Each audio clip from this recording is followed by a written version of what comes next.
Hello and welcome to Hero NLP Master Practitioner Certification Training. This is session 6, so this is officially the halfway point.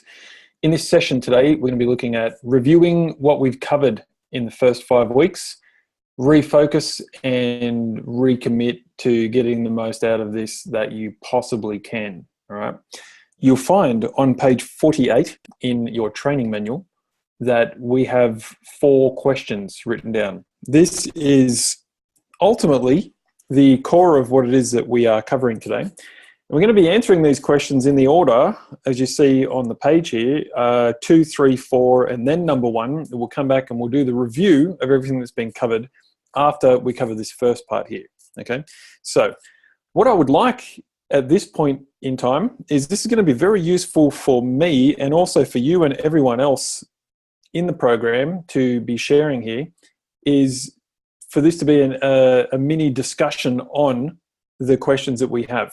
Okay, it's really useful for other people to hear your experiences and your understandings, your insights, your learnings, any challenges that you've faced personally that you're prepared to talk about in the process of going through this training, because you never know when that's going to be ridiculously helpful for someone else. And also talking about it will allow us to brainstorm the solutions to any challenges that you may have had, allow me to help guide you in the right direction in the context of what we're learning here. And also it's just really great to know the answers to some of these questions. So the first one is question number 2. If perhaps, I know some of you took some time to write answers to these in the previous week, that's cool. If this is the first time that you've even seen this page, that's also fine, because we're going to go through it now anyway. All right. So the first question is the second one on the page on 48, which is re-examining.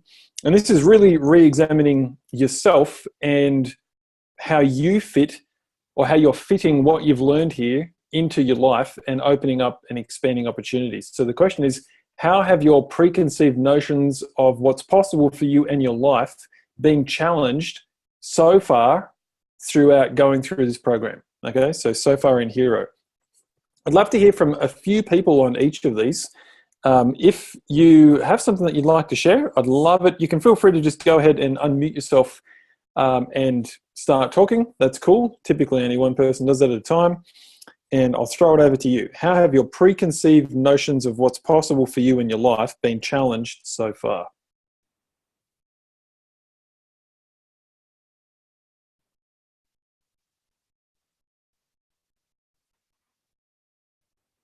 Well, if I'll go ahead and speak. So for me, the preconceived notions of what is possible is, I think, for me, around being comfortable in exercising and weight loss every day, or more specifically, really taking it on with like super accountability, has been a lot more easy than I originally thought it would be. Um, I don't know if it's why that is exactly for me. I have some suspicions, but it's like going into it, I felt like I was going to have to do massive like NLP or something to really deal with like all sorts of emotions coming up for it. And it wasn't that big a deal. Once I committed to it, like from the very first session, with the whole values stuff that we were doing and really getting centered on our goals, really hasn't been all that hard. And really it's just been getting clear on some of my other goals, what exactly it was that I wanted from them to begin with, so that way I could start to tailor what I'm doing. So that's it's kind of, for me, what it's been like, or one aspect of it anyways. What have been the biggest things that you've noticed in terms of changes? So like, what have you been working on? What have you changed? And how's Um, that changing your experience? well, I really took seriously changing of my cravings for various types of food.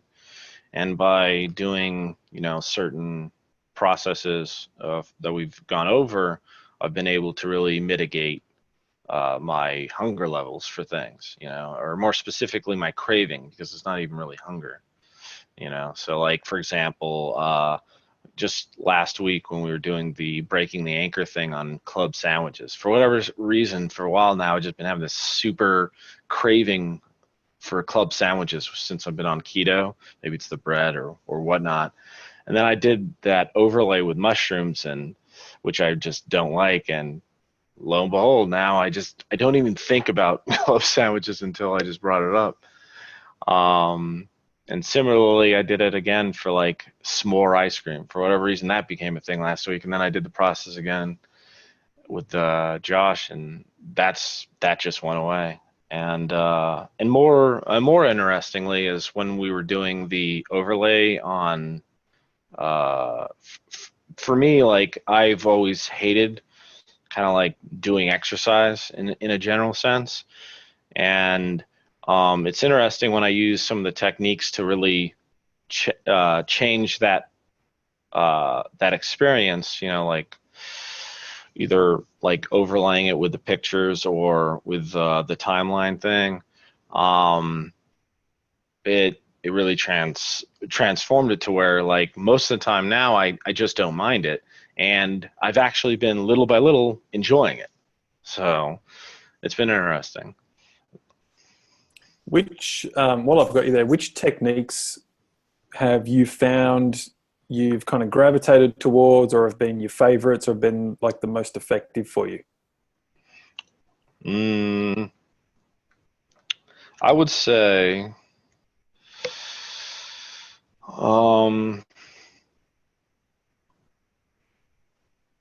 it's hard to say, right? Is that I don't use them regularly, except for, some of the, like, I still use my anchors from the Epic course. So that's been still useful for me. And every week we do a different process that's been good. So like last week's process was the removing negative anchors. That was really powerful already. I don't know if the values thing that we did early on, where we walked through and really set in our goals and looked into the future so that way we could reorient our future, that one sticks out to me because I don't notice it, but I feel like I'm moving in that direction a lot more effortlessly than I have been in the past. And it would be easy for me to just overlook it, but I still distinctly remember the experience being pretty powerful. I think I was doing the exercise with George, and that was pretty good.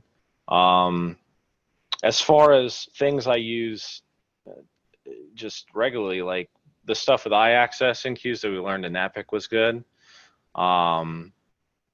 Yeah, I haven't had a lot of opportunities to use these techniques outside of the context of the training, but using it within the practice sessions, I think has been paying dividends. But yeah, specifically like the removing anchors one most recently probably had the best effect, most recognizable for me. And that's pretty fresh. So I'd have to say that one's one to look forward to as people come forward. That's awesome. Thanks, Anthony. Super helpful. So someone else. I'd love to hear from someone else. Have your preconceived notions of what's possible for you and your life been challenged so far? This could be in a positive way. It could be in a negative way. I mean, we're talking about challenge here, so I'm not necessarily saying, how has the world opened up for you? Have you felt like less capable than you did before you started? That's highly unlikely, but we're not looking for testimonials right now. We're looking to re-examine your preconceived notions of what's possible for you in your life. I have one, Nick, but it's not a negative thing. That's fine. Go for it, Ziggy. We had a system crash here, and I'm down my client services officer position at the moment, and was about to hire a relief reception person.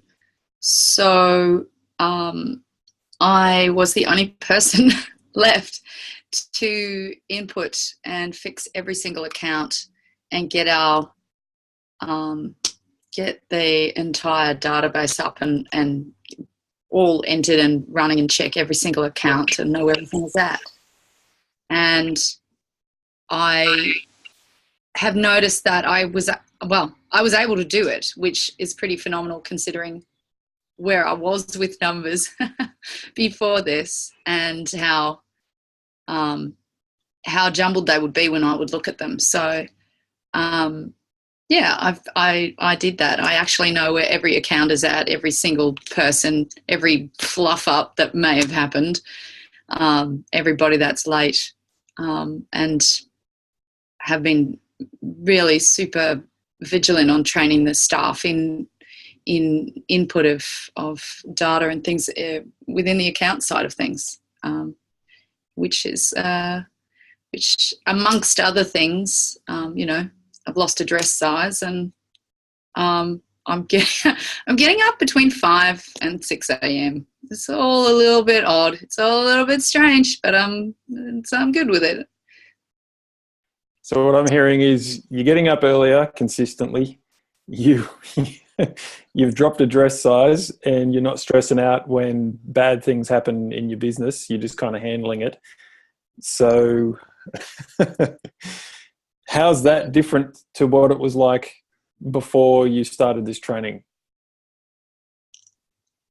I feel like it's something I probably would have got to eventually, but it certainly accelerated the progress, and it gives you greater clarity. It feels like I have been in some kind of chamber that makes you grow faster, whatever that is. So yeah, it feels much easier. Drastic things happen, I just take a breath and try and get on with it. Fantastic. Have you had a favorite technique out of anything we've covered so far?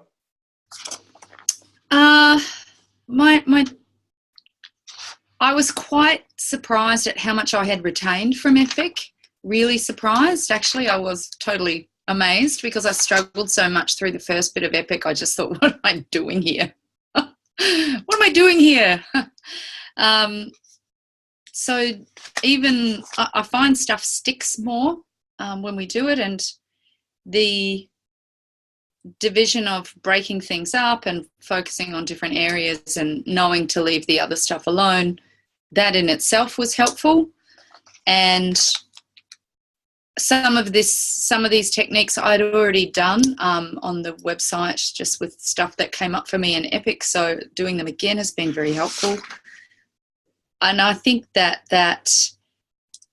the collapsing of the anchors was great because it's kind of like putting the techniques you've learnt together, and you can teach them. You know that you can do them because you're doing a sort of like a compacted double version. Fantastic. That's awesome. Thanks, Ziggy. Super inspiring responses there. Dropped the weight, dropped some weight, dropped address size, getting up consistently. Sounds like you're kind of trusting yourself more in your ability to use this as well, because I know that we had a couple of conversations about that when you were first going through Epic, and you, in no uncertain terms, you were saying to me kind of like, what the hell am I doing here, and now you're flying with it, which is excellent. And we get really good feedback from everyone who you work with in the practice sessions too. So that's awesome. I mean, even to the point where people are posting about it in the Facebook group. So pretty cool. Awesome. All right. And one other person. I don't mind who it is. If you haven't already answered these questions on paper, by the way, you might want to take some time at some point today and just jot down the answers that come to you when you read the questions as well. Okay. Or you could be answering them as people are sharing. Okay. So one other person, have your preconceived notions of what's possible for you in your life been challenged so far? Hey, Nick, can you hear me? Yes. If no one else is raising their hands, I'm happy to go. Please go for it, Nick. All right, awesome. So I've realized kind of my biggest light bulb moments that I've had both through Epic and what I've seen so far in Hero. I'm sorry I missed last week, but I've noticed that for the last like, I don't know, maybe 10-ish years, I've realized that I've had a lot of areas in my life that I wanted to work on, and I had challenges in each of those areas, and I never thought much of it, but really what was kind of interesting to me was that a lot of the issues that I had in different areas, whether it was fitness, whether it was relationships, whether it was, personal development, like the things that I wanted to work on, I knew I had problems and challenges, but this course really shined the light that even though all those problems were in different areas, like the root cause was the same thing, like they were just manifesting in different ways. And that like absolutely rocked my world. Like when I would talk to people about stuff going on, and I always say that I have tons of problems, and really I don't. There's really only like just one or two key things. And I noticed that, especially in the Epic course, some of them were things that had been stemming from my childhood that I never even remembered. And I remembered a lot of moments, talking to you and talking to the other guys, and it's like I would tear up and break down, and it was just like super powerful. It's like I had no idea that these things were affecting me, and they were showing up in so many things that I was striving to do. And another breakthrough is your chart that you showed us that has like the passion and the purpose and the power, the three circles. I've literally printed that out, 4 separate copies, and put it in almost every room in my house, because every time I'm feeling like I'm struggling or I'm looking at something, I can look at that and just do a quick evaluation, like which area of that, whether it's sleeping, whether it's eating right. It's like, okay, is it the discipline I need to work on? Is it my focus? Is it my motivation? Or is it just like, do I need to tweak the system that I have in place? And it's so cool. But you made me realize that a lot of these things that before I had guidance, I would have thought like, oh man, this is going to take me years to figure out. The tools that we've shown with NLP in both the courses has, I don't know, it's been so cool, because it's like, it doesn't take years. It doesn't take years of therapy. It doesn't take years of reading books or going to college and all that stuff. Like it's techniques that can be very, very effective if used the right way. And that's been like my biggest thing. It's like, hey, like this is really, really cool. And with just, a few minutes of practice and implementing these systems and using these tools, can make like quantum leaps in our life that I never thought possible. So that's been my biggest like takeaway from this. That's phenomenal. Very, very cool. I've already noticed a huge change, even in the way that I hear you speaking over the course of you going through Epic and now Hero as well. And it's really cool to see, I've only really known you like 3 or 4 months now, I'd say. We're getting to know each other better, and you told me the goals you had when you first started, and in terms of where you want to go with this stuff. And from what I can see, you're a really good kind of walking, talking example of the proof of how effective this is when you diligently apply it, which is awesome. So thanks for sharing. Very, very cool. The next question, you're welcome. The next question is question number 3, which is refocusing, right? So take a moment, step back, and ask yourself, what do you need to question at a deeper level about what you've decided is possible for you? This, on the surface, can seem like a bit of a throwaway question. What do you mean question at a deeper level? What I've decided is possible. If you stop for a moment and look at this in the context of whatever you are getting in life right now and whatever is likely to come to you, I talk about this a lot in Epic, where I say what shows up for you in your life is a direct reflection of who you are, what you do, and how you show up in the world. And if the results that you want are not currently showing up in your life, all that means, in my framework, is you don't have to do what Gary Vaynerchuk says and, grind your face off and hustle and work 24 hours a day and never take holidays. And he kind of shames people, if you're taking holidays, then you're never going to get there. And that's just all rubbish. It's just not true. For him, he has produced results that way. So therefore, he is extending that. He's generalizing the system he used to get results to everyone else. This is the system to get results. It's not true, but a lot of people buy into this concept that you have to hustle and grind, right? So the results that are showing up in your life are a result of what you have decided is possible for you. You've decided who you are. You've decided what you're going to do and how you're going to show up in the world. You've decided which habits you're going to stick with and which ones you're going to let yourself off the hook with, right? So what do you need to question at a deeper level than you have so far about what you've decided is possible for you in your life? Because if you're not yet achieving what you want, you probably need to go deeper. And in the context of we have our rapid self-diagnostic framework and matrix where we have past, present, and future, or past, now, and future. First, second, and third position, and then the 6 levels, right? So the circumstance, action, potential, and the other 3. I can't remember off the top of my head. That's pretty funny. What are the other 3? Circumstance, action, potential, mindset, identity, and then beyond. There we go. Good NLP training, Nick. Remember my own content. When I say you need to go deeper, it usually means you need to go higher on that matrix, okay? So to a higher level. So I'm going to throw it over to you. What is it that you need to question at a deeper level about what you've decided is possible for you? Maybe it needs to be, you need to question whether or not you can achieve the wealth that you want in your life in a fraction of the time that you've decided it's going to take you. Okay. I made a decision like that years ago and went from the most money that I'd ever made. I made $21,980. I sold training to that amount in 8 days, which was phenomenal. And then had to deliver that over, I think it was like 3 months roughly, where we were doing 18 days of live training in a seminar room, 6 weekends, and we did it every fortnight. Yeah, so 3 months, right? I sold 3 months worth of training. We signed up a bunch of people, made about $22,000. And before that, the most money I'd ever made was $16,000 per year as an acupuncturist before tax and expenses, right? Which is a terrible, terrible income.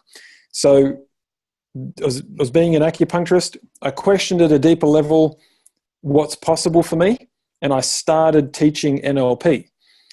We sold let's just call it $22,000 worth of training, and that was phenomenal. I didn't stop there. I questioned again what was possible for me, and I sold a $25,000 program. I only had 16 people in the room because I screwed up the marketing. But that doesn't necessarily mean that you're still going to fail, right? With 16 highly targeted people in the room, there's still a good chance you're going to walk away with a solid result. We sold a $25,000 coaching program and 4 people bought it. Actually, 5 people attempted to buy it and we turned one down because she'd already gone through all of the components individually over the previous 2 years of working with us. And we didn't feel it was ethical to take her $25,000 as much as we'd like to. So we turned her down. She just got so excited by the sales pitch, right? And that was over 3 days. So we made $100,000 in 3 days. And then it took 12 months to deliver that, right? So that was the first time that I'd sold at that level. And then we went on to do that again every 3 months for like the next 5 years, which is pretty fantastic. Not always selling $100,000 worth. We'd usually oscillate between 0 sometimes, to be completely honest. Sometimes no one would buy, but typically we'd get at least one sale, $25,000, up to about 3 or 4 sales. Okay. A couple of times I'd end up with like 8 sales, and then a bunch of people would pull out afterwards because I was still learning how to qualify appropriately. And I was very good at the sales, but I wasn't good at the qualifying people up front kind of thing. So we'd get tons of sales. It looked like we're going to make $250,000, and we'd end up making 75,000.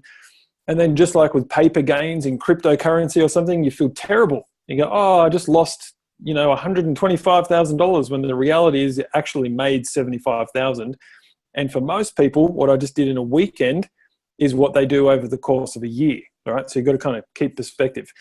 And now, in terms of questioning at a deeper level what's possible, we're building our entire business around our lifestyle, which is phenomenal. Right. So within 3 to 6 months, this business is going to take me about an hour a month to run, which is just phenomenal. Okay. And it's a direct result of constantly refocusing and questioning at a deeper level, what have I decided is possible for me? So now I'm going to throw it over to you. What do you need to question at a deeper level about what you've decided is possible for you? We just want to hear from 2 or 3 people. We'll move on to the next question. It can be the same people. It can be someone else if you've got something that applies to this question that didn't to another one. Nick, I'll go. One of the things that that I've recognized going through this process is, and one of the things that I've really found has been beneficial is noticing the patterns, whether it's the patterns in the techniques or the patterns that I'm starting to see by doing the techniques, I guess, and how I approach, I guess, life in general. But one of the things that I start questioning or needing to question is, a lot of times I think I know the answers, and I think even in the past I've known what I've wanted to do or what I want to do, and for whatever reason haven't done that, whether it's for fear of failure or fear of not being able to accomplish it. So I've taken a safer route that has been successful, but not really what I've wanted to do. So that's one of the things that I can see that has stood out from some of this. Okay.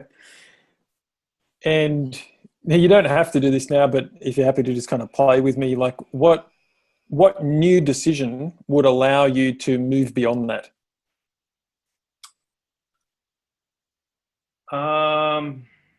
What new decision?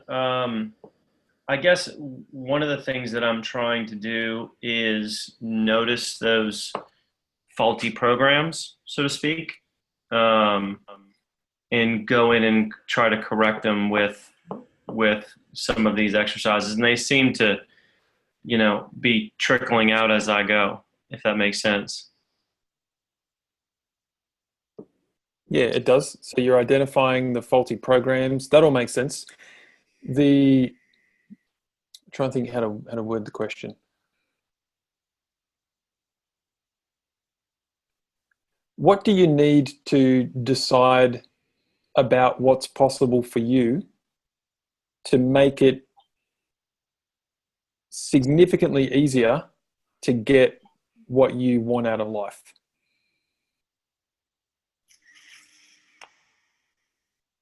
I think I probably need to decide that I'm worthy enough to have the things that I actually want, and that I can actually chase the things that I want instead of the things that feel more responsible or more safe. Okay. So first of all,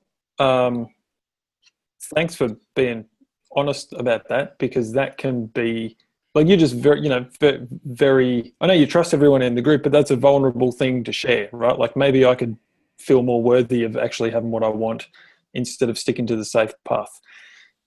Based on what you said then, what's the worst that can happen if you were to make that decision about yourself? Yes, I'm worthy to go for what I want instead of following the safe path. What's the absolute worst that could happen? Well, I mean, I think it's, I have a great deal responsibility for my two daughters. So I guess my biggest fear is that I would, make some sort of career change or go in some sort of direction that that wouldn't pan out, and that their lives would change to an extent that I wouldn't be real happy about. Okay. Have you read the 4-Hour Workweek by any chance, Doug? Yeah. Actually, it's funny that you mentioned it, because it was one of the things that I wrote down here. I read it probably 15 years ago or whatever, 10 years ago. And one of the things that I noticed, and I've followed his work for ever since, and I have incorporated a lot of the things, different things throughout that time from podcasts and stuff, but I sort of read the book and it was like, man, this is incredible. And this is exactly what I want. And this is the dream to create this kind of business. But I sort of read it and then it was almost like I read it and there was the whole recipe, and then it was almost like it was a cookbook for someone else. Does that make sense? Like I never really did. Absolutely. Like, wow, that's amazing. And then I just put it on the shelf like it was any other book. Okay. So this is probably going to be applicable to a whole bunch of you. If you haven't read this book, by all means read it. It's excellent. I'm going to guide you to one specific chapter, and I'm just going to grab my copy off the shelf up here. My extremely well-worn, falling apart copy. It's chapter, where are we? Well, it's not really broken up into chapters, is it? It's on step 1, and he's got 4 parts under step 1. The third part says dodging bullets, fear setting, and escaping paralysis, right? So this is a section of the book that is probably the most useful, I find. I've read this book about 8 times now. For a while, when I read it, it actually wasn't new information to me, because I'd been on the internet marketing path for a while, so I knew that it was possible to build products and automate them, and membership sites and ebooks and all this stuff. That's all the things we were learning about when we first started. And I've tried all of that stuff, and I've made it all successful to varying degrees. Just wasn't passionate about any of that, right? So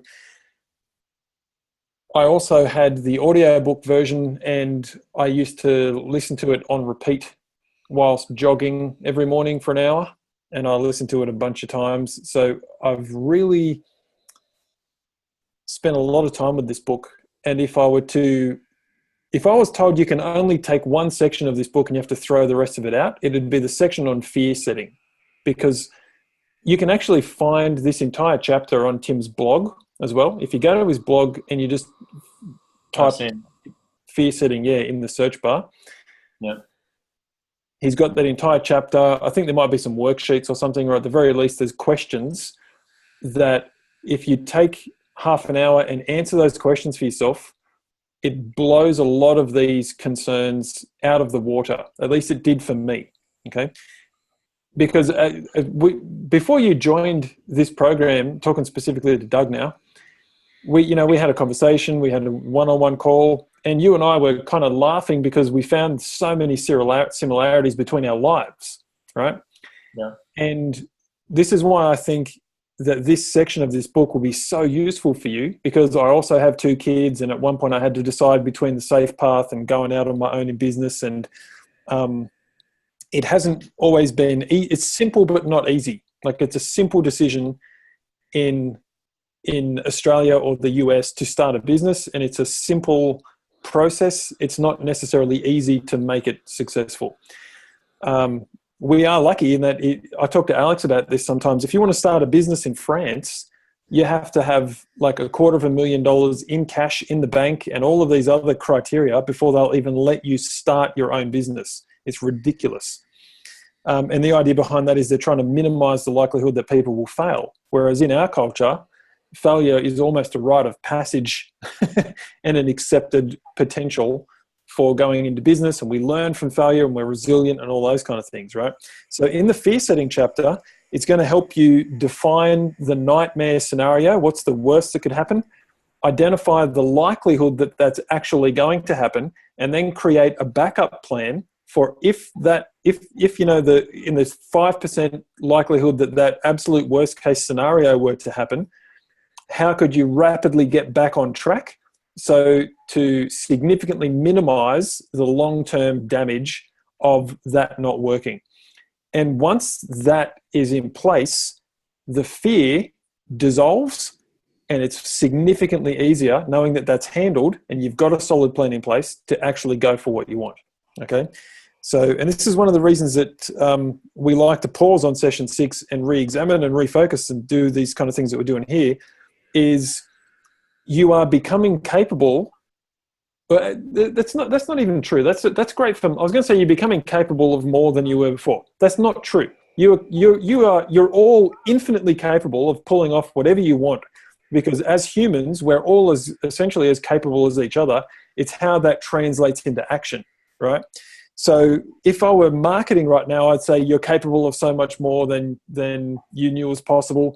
But really, the way I think about it in terms of delivery and coaching and training is that the only reason you're not performing to that level is because of the blocks that are in the way and the decisions you've made, what you're focusing on, okay? And so that's why my definition of NLP is the effective use of suggestion to influence and direct your focus, all right? Because when you focus on what you want, and the step back from that is what you focus on is determined by your subconscious filters. So now we're talking about the reality filter. We fine-tune those by getting rid of the limitations and the beliefs and all those kind of things. And then how do we make those changes? We make them through the effective use of suggestion. And to have a codified, systematic way of doing that, we turn suggestion into scripted NLP techniques. Okay? So that's why my definition is not a conceptual definition, it's a pragmatic, practical definition. Okay? So maybe it shouldn't really be the definition of NLP, it's the practical application of NLP is the effective use of suggestion to influence and direct focus, okay? And exercises like fear setting from the 4-hour work week are useful in influencing and directing your focus, all right? So when we can eliminate the potential for failure, it frees you up to make a decision that you're going to take the step that you want to take. Is that helpful? Yeah, it is. Awesome. Cool. Very cool. Do you got anything else that you want to say or share or ask?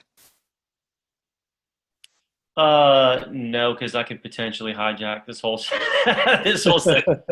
We'll go ahead. Thanks. Awesome. We'll have more time for Q&A afterwards. Yeah. We'll get back to the Doug show a little bit later. Exactly. Cool. Someone else, what do you need? Now, pay specific attention to the question. What do you need to question at a deeper level about what you have decided is possible for you?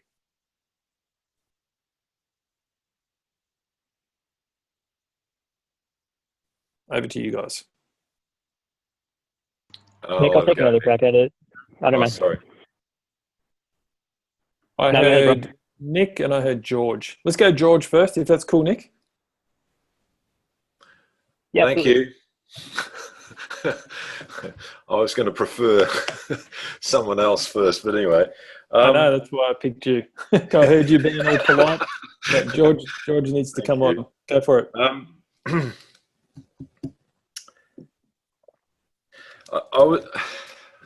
I'm looking to restructure my life even more than I'd previously strategized and planned, even before starting all this process. And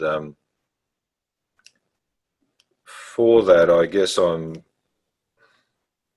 wanting to understand and implement the what and the how of what I've got to do here. So I've got to go deeper into that. That's on top of a whole bunch of stuff that have been some incredible breakthroughs, and then some huge frustrations. So I guess I hope that's sort of answered the question, or have I fluffed around on it? A little bit fluffy. Thank you. Let's get into some specifics. So tell me about some of the awesome changes, the big wins, and some of the frustrations. Okay. And how that relates, this is important, how that relates to what you have decided is possible for you. Yep. What I decided was possible for me was to basically have, the 4-hour week. The great breakthroughs and the things that have been significant that I can think of immediately, but there's obviously more. The Walt Disney process was pretty awesome. I ended up doing stuff that normally took 2 or 3 weeks and did that in 2 and a bit days. The Money Channel thing that you went through a number of times, I'd seen that before, but for whatever reason, I must have reprogrammed things to take that to a deeper level and a deeper commitment in my life. There was less tension around business activities and business. And the other thing that coming to me is that people notice change. They go, "You've changed." And they wouldn't tell me what it was. They just knew and could see there was a change. And so that was, for me, I guess, a positive affirmation of stuff that I was frustrated with, thinking it wasn't working. I guess some of the frustrations is that I've noticed people's negativity is amplified in my life. I seem to notice it more than I've noticed it before. There's personal tension within me.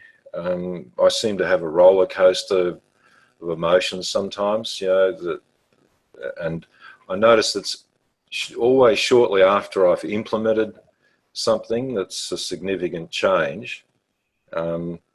Oh, mate, there's lots and lots of intense dreams. And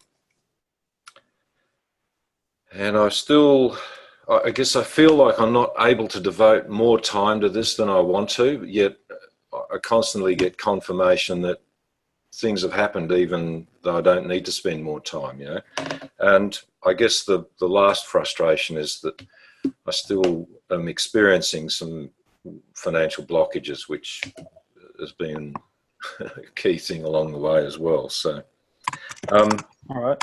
So let me jump in here. I've got a potentially a challenging comment for everyone. Okay. Cool.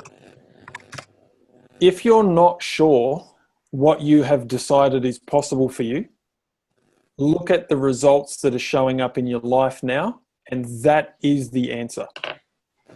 Okay? Because if you had decided and accepted that something else were possible for you, that's what would be showing up in your life right now.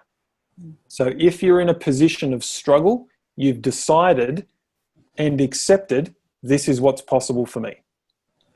If you're in a position where you're not sure if you want to launch a business or take the safe path, that's what you've decided is possible for you. There's no judgment here. There's no right or wrong. I'm just pointing out the results that are showing up right now is what you have decided is possible for you in the here and now. It doesn't mean it's what you decided was possible for you 5 years ago. You decided different things then. It doesn't mean it's what's possible for you in the future, because the past doesn't equal the future.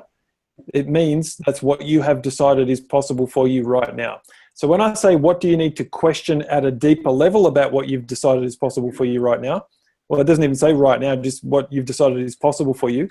What I'm saying is, if the results that are showing up in your life right now are not what you want, what is the new decision that you need to make about what's possible for you? Okay?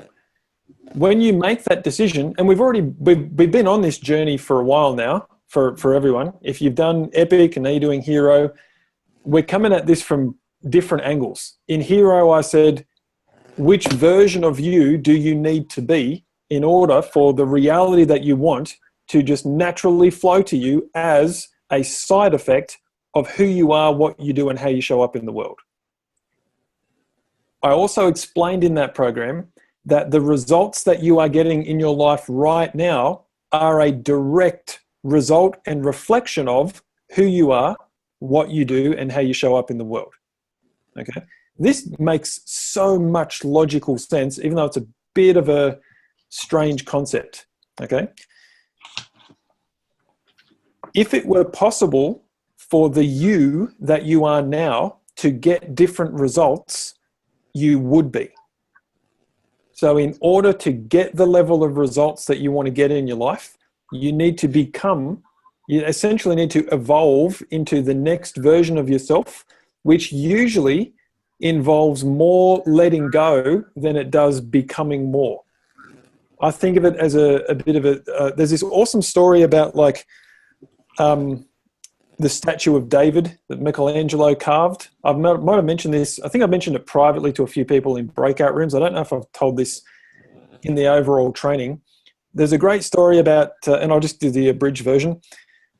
Someone was essentially talking to, the artist Michelangelo and asked him, how is it that you have created this incredible statue? It's now considered the most perfect statue carving of all time. And his response was, I didn't create anything. The statue already existed inside the uncarved block of granite. All I did was set it free by removing every unnecessary piece of granite. And that's the way I think about us as people in going for the goals and the results that we want. Okay. Elon Musk is a billionaire. Bill Gates is a billionaire. Maybe even if we're not talking about wealth, we talk about health. There are people who are in ridiculously good health. There are people with outstanding relationships. And the key word here is people. They're all humans, which means they all have the same, barring extreme circumstances like they don't have one leg or something along those lines, and their actual capability is limited compared to everyone else. In general, we all have 2 eyes, 2 ears, 1 nose, 2 arms, 2 legs, 1 heart, 2 lungs, all that kind of stuff. We are fundamentally the same. So the difference is, how do we carve the block in such a way to release the version of us that we know is possible and that we want to be?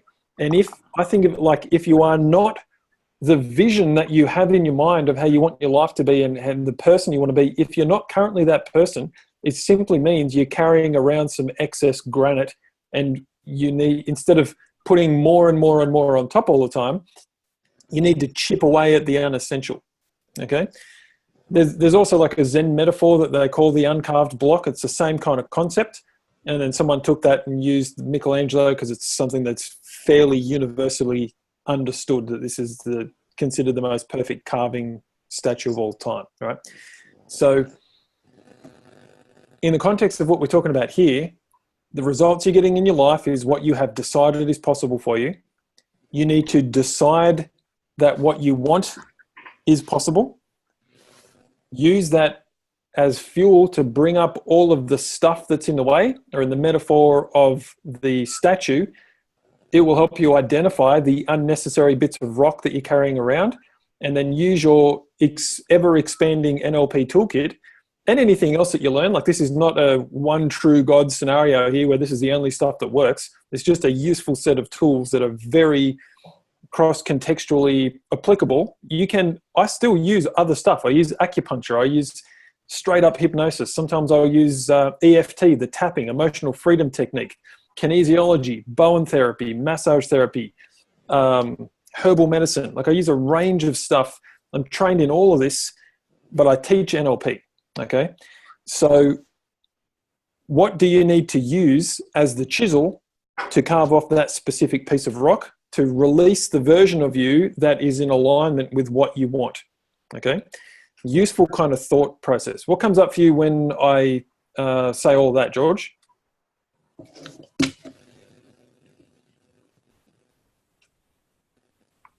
It's all okay, even though it seems like I'm not progressing. I am progressing. What needs to be chipped off right now? As you were speaking, there's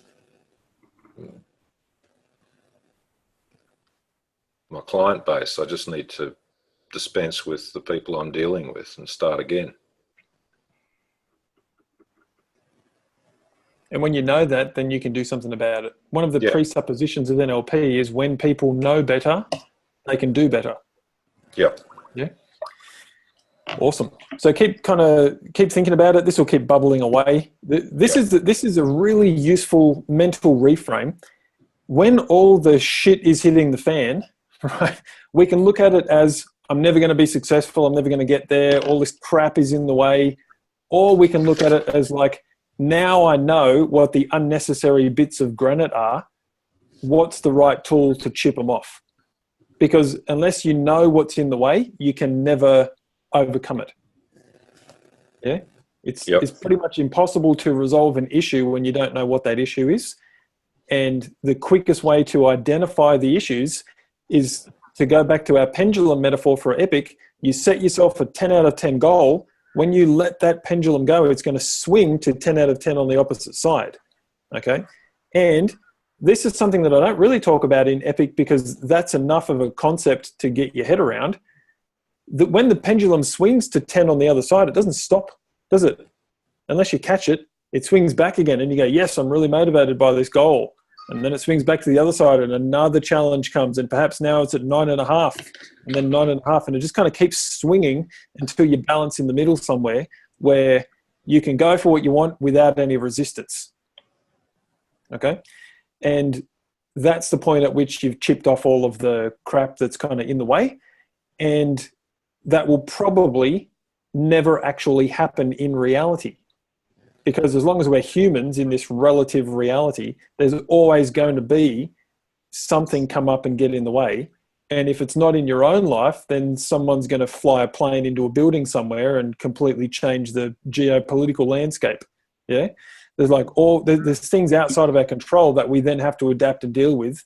But with these skill sets, we have a different way of thinking and we can see it as every problem can't exist without a solution, right? That's a principle of physics. So every obstacle is an opportunity. As the Stoics say, the obstacle is the way, right? So this is how this kind of all fits together. You got anything else you want to add, George?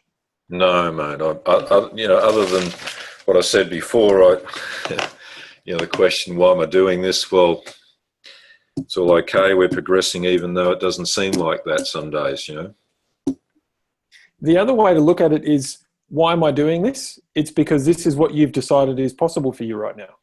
Yeah, exactly right. Yeah. So what do you need to question at a deeper level about what you've decided is possible? Yeah. So I'm here because of the original strategy that got me here. And now that strategy is getting refined in some instances. Some of it's been stripped away completely and rebuilt. But, it's being directed in the right direction. So thanks, Nick. Very welcome. So next we had Nick, then I believe Justin, then Elaine. So Nick Sorgan, if you want to jump on. Yeah, can you hear me? Perfectly. Okay, I apologize if I overload you. I'm having a super powerful moment right now, so I'll try to be concise. It's like, and before I get into this, Nick, Greg, and the other people who have spoken, every single person who's spoken so far, I've literally gotten little nuggets of inspiration, and you guys have helped me get back to a state that I have been wanting to be in for weeks now. So thank you guys so much. I'm feeling really good right now. What's that state? So, in my heart of hearts, I am an inverted paranoid. I truly believe that the entire universe has conspired to do nothing but good to me. It's and I realize that whenever I apply myself and when I set my goals and I set my intentions, it's just crazy how things line up. If you put the right vibes out. And it's interesting because the last several weeks, or the last couple of weeks, I should say, I've spent a lot of time at the other end of the pendulum. I've been very uncalibrated, very out of phase, kind of in a funk. And it's just the moment now where I've tapped back into that energy and I have that fire and that motivation and I I see things and know that anything is possible. Like that's the kind of state that I'm in right now. And it's awesome because I feel like this is where where I'm meant to be. And this is what I want to dedicate my life to, sharing with other people. So I appreciate Awesome. you guys helping me get back to that state. Thank you. So what did what was, go for it. I don't have a okay. So, yeah. So, like I said, I've spent the last probably 2.5 weeks on the other end of the pendulum, and kind of the most severe part of that was last Friday because it was my birthday. I turned 30, and I had this like huge sense of dissatisfaction because I realized that, like, I know it's a big, like, for me it's a big new chapter in my life, but I realized I wasn't anywhere in my life that I wanted to be. And I was doing a lot because, you know, like your teachings about like everything is a direct reflection of who we are, what we do, and how we show up in the world. I was thinking a lot about that, and I realized that in your equation, I have been focusing a lot on just the aspects of the equation that made me stronger, and like the things that I would get excited about and passionate about, I would just throw myself at. But I wasn't really putting a lot of focus on the other aspects of the equation that were like the limiting beliefs and the self-sabotage and the things that were holding me back. And before you even asked the question, this was something that I was going to bring this up in like a practice session tonight or one of the break rooms, but I'll bring it up now. The decision that I made was that I wanted to question deeper and dive more into what's holding me back. Because I realized that there's a lot of things, like all of my goals, I know that it's possible for me to achieve them, but I want to focus on what's actually holding me back, because those are like, whatever those reasons are, that's why I'm not getting them now. But when you clarified your question the second time a few minutes ago, when you're talking to Greg and you reworded your question a little bit, it made me realize that another thing that I want to question at a deeper level is, why do I deserve it? Because I believe that one of those things that's holding me back is that I feel that I don't deserve it. Like I know that it's possible, but I feel like and like I said, like I kind of just had that light bulb moment, so I'm still trying to wrap my head around it. But and I'm sure they kind of influence each other. But I really want to question deeper the mechanics of what's holding me back, and question deeper, like, why do I deserve it, so that I can fix that part of the equation and move on to the next, if that makes sense. Yeah, it does. So what comes up for you when you ask yourself those questions? Well,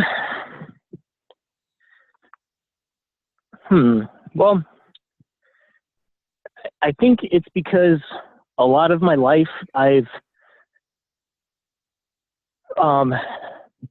used the opinions, the views of others to influence my reality. So, you know, when I come across something that empowers me and makes me stronger and like adds value to my life, I share it with everybody. Like I get excited. I share about it with my friends and my family and my coworkers and my mentors. Like I get really excited about things. And when it comes to goals, you know, a lot of people would say that, especially my family, that, you know, my goals are lofty and that it's not possible. I mean, I need to get my head out of the clouds and wake up and do this and do that instead. And because that was in place from a young age, I kind of just accepted that. It's like, it's okay. Maybe I am reaching too high. Maybe it's not possible. You know, like maybe it is just a daydream. And I don't know why, but it's like, I think that's a part of it, and I think that there's more, and that's why I wanted to like go back through and go back on the techniques that specifically bring this stuff up. I mean, like I said, when we did some of the epic things, there was childhood memories that I never even remember that were popping up. So I want to go back and do that, because when it comes to, like I said, the limiting beliefs and those things, I've been clear-ish, and because of that, I've had results-ish. So, like, this is something I definitely want to focus on and get more clarification with.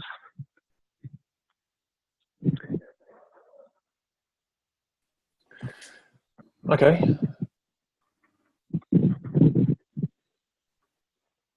Sorry, I'm so pumped up now. I got to like walk around right now. I'm kind of not really talking sure all over what- the place, but Not really sure what to ask as a result of what you've just said there.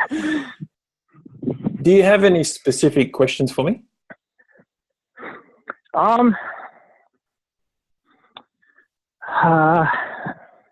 You know what? Not at the moment, but because like I said, like a lot of this, my brain kind of feels bombarded right now because all these like thoughts and emotions just like hit me like a train. So as I'll write them down, and at the Q&A session at the end of tonight, if I have anything, I'll bring it up. Fantastic. Awesome. Yeah, kind of just wanted to let you guys know where I was, and thank each and every one of you guys who have talked tonight to help me get back to this place. I can't tell you how grateful I am. That's awesome. Very cool. So next we had Justin. So Justin, Elaine, and now Sergey. Thanks, Nick. That's awesome.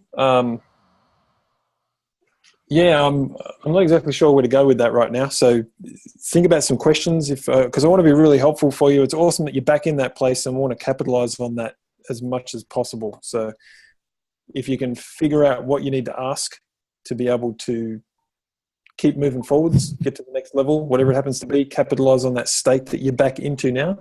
Let's see if we can get even more momentum happening for you. So Justin. All right. Yeah.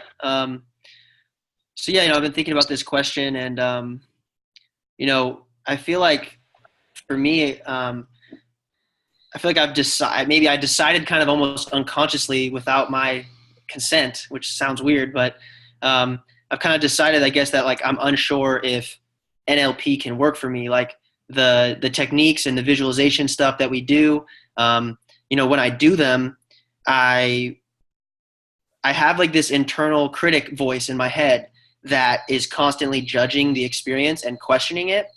And so I'll either be like questioning like if the visualization is like accurate, or if like I'm holding that same visualization throughout the whole process, or if it's changing and that's going to affect it.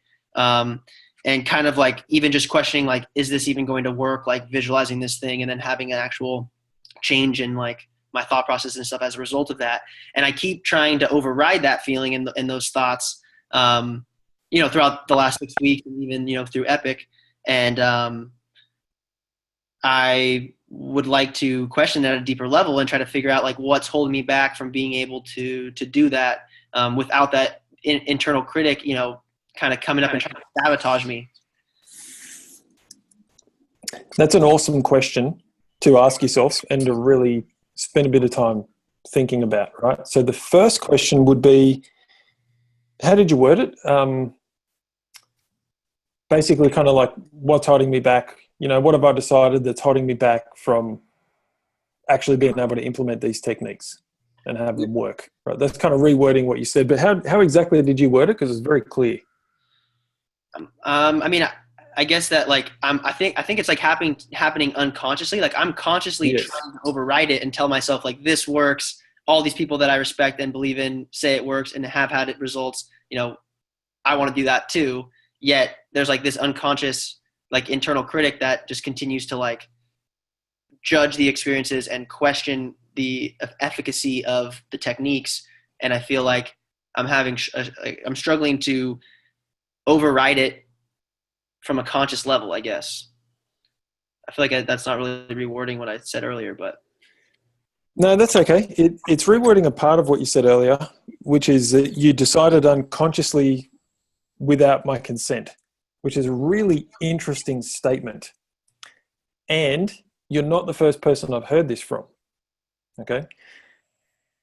I've considered this relatively deeply at different times because this has come up a lot for people in not just my trainings, but in other trainings that I've gone through. Anytime you start telling someone you can close your eyes and imagine this picture and change the color and the location and a few things, and that's going to, it kind of seems like, it feels like what the person's saying, and that's going to magically fix your problems, right? There's always going to be that bullshit filter that's designed to protect you and keep you safe from being manipulated, all right? And to greater or lesser extent, depending on your personal experiences in life before you came to my programs and what you've been conditioned with by your society in general, any religious stuff that may have come in and from your family and friends, all of that is part of that unconscious decision-making criteria that if you unpack, you can move beyond. And what do I mean by unpack? I mean, look at bringing that stuff from the unconscious to the conscious mind so you can analyze it. And the question that I find is really useful is, does this serve me?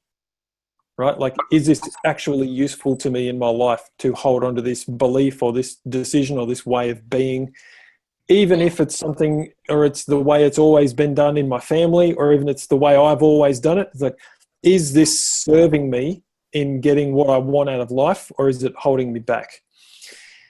When you identify that something that perhaps you've decided or that has been the way it's always been in your family isn't serving you, then you have a decision to make. Am I going to face the potential discomfort of moving away from that, knowing that it may alienate me in some ways from certain members of my family or my friends or whatever the case may be? That's a question only you can answer.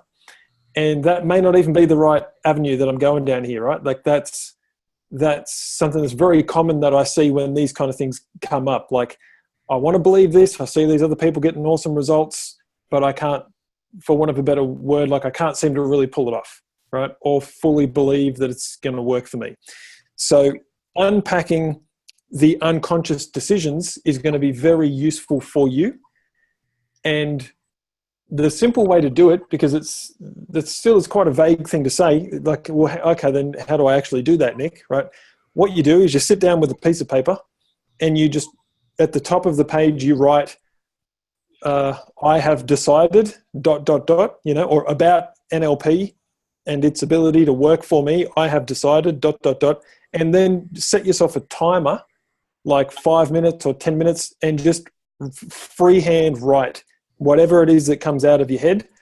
Doesn't even have to logically make sense. You're just going to basically subconscious brain dump onto the sheet. And then I like to do this for like 15 to 20 minutes at a time, and I might fill up 10, even 20 pages just free handwriting. Some of it's going to be psychedelic babbling bullshit, and in there somewhere will be the answer. So you wait 24 hours and come back and read it with a highlighter and highlight the bits that you feel are appropriate, and then dig a little deeper on those. Okay. There's a term for this that I can't remember, but this is an actual like technique used by psychologists. I just can't remember. I think it's called like free association, or if I remember the name, I'll definitely tell you what it's called. But it's very, very simple technique, and all you have to do to pull it off is not censor what you're writing down.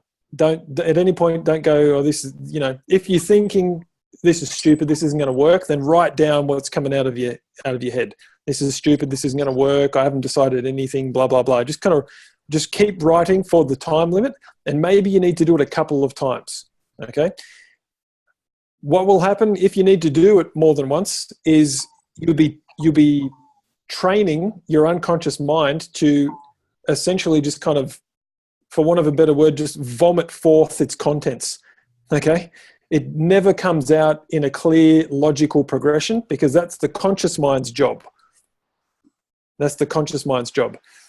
The unconscious is going to be disorganized, disorderly, messy, useful, tied in with random babbling stuff, and you just need to accept that that's part of the process, and then go back and review it for the useful aspects. Okay, so that's the first thing that I'd recommend to you. And I actually don't really feel that there's anything else that needs to be recommended at this point in time. If you do that, we can move forwards from that point. Okay, I've never known someone to do this and not get at least one insight that is very powerful and will change things for you. So is that something that you'd be happy to give a shot? Yeah, definitely. Awesome. Cool. I'm just checking what we got in the chat box here. Okay, cool. So that's that, right? Now, there was something else that I wanted to say. The other thing, this is taking a completely different tangent. And we kind of touched on this last week, you and I, when we were looking at how can you begin re-examining what NLP even means to you, because it's such a vague concept, and breaking it down. And I'm pretty sure this was last week, maybe on the practice session, I was saying get the manual from the Epic course and the Hero course and go through the table of contents and break it down bit by bit and ask yourself, does this make sense? Can I get that to work? Have I ever applied that before and had some element of a successful result, right? And you might even need to take every individual component and break it down even smaller. Because if the question you're asking is, will NLP work for me? The answer is going to be yes and no, depending on the specific context and the way in which you're applying it to the specific issue, and whether or not you've identified if that's the actual issue, and if you have found the right issue, if you've then chosen the correct technique, or if you need to apply 4 or 5 different techniques to work on that one thing. It's like, does NLP work? No. Yes. Who knows, right? NLP is not any particular thing, which is why my practical definition is the effective use of suggestion to influence and direct focus. So if you can effectively use suggestion to influence and direct your own focus, then you could tick the box and say NLP works for you. All right? Does that automatically mean it's going to get you the results you want? No, it doesn't. So you need to chunk down quite specifically, and even on any of the specific techniques, like let's say anchoring, if you can't get anchoring to work, break it right down and look at what's the fundamentals of anchoring. Before we lock in a state, we first have to be able to elicit a state. What are the 3 steps in eliciting a state? The first one is to identify the state. Can you do that? In a specific context, can you identify how you would prefer to feel? If yes, then that aspect of NLP works for you. You can identify the state that you want to feel instead of the one you are feeling. So then you move on to step 2. So you can put a tick in the box, I can identify the preferred state. The next part is to, how do I usually say it? So essentially it's to elicit the state. So, close your eyes, associate into yourself in the time and place where you felt that. Can you do that? Can you bring that feeling back? If yes, then you can tick the box that you can elicit the state. And then can you pump it up? Can you make it stronger? If yes, you can tick that off. You can go through each individual step in each process. This is a lengthy process, and you'll find that after you've done it, once or twice, you may not even need to do it again, because the part of you that's unconsciously deciding without consent that this stuff isn't going to work for you will start to be overwhelmed with evidence, step by step, small chunk at a time, that it does work and you can make it work. All right. So in the same way as when we talked about choosing the habits that you're going to work on, for most people, I'm talking to everyone, not just Justin, if you guys told me that you want to exercise for half an hour a day, we typically settled on 10 minutes a day, right? So that it's totally achievable, and you're building psychologically a track record of success. Because if on one day you can only exercise for 10 minutes, you still get to tick the box. Whereas if you specified you were going to exercise for half an hour, then you have to mark that as a failure. And psychologically, one failure is kind of more powerful than a bunch of successes. So if we can have consistent success, it's easier to stay motivated and on track until that becomes an automatic habit, which is the goal, right? So what you need to do, back to Justin, is small chunk your assessment of whether or not you can get this to work, which will also allow you to identify which parts of this you can get to work for you now and which parts you may need to continue to work on in the future. Okay? The parts you can get to work on will form part of your track record of success.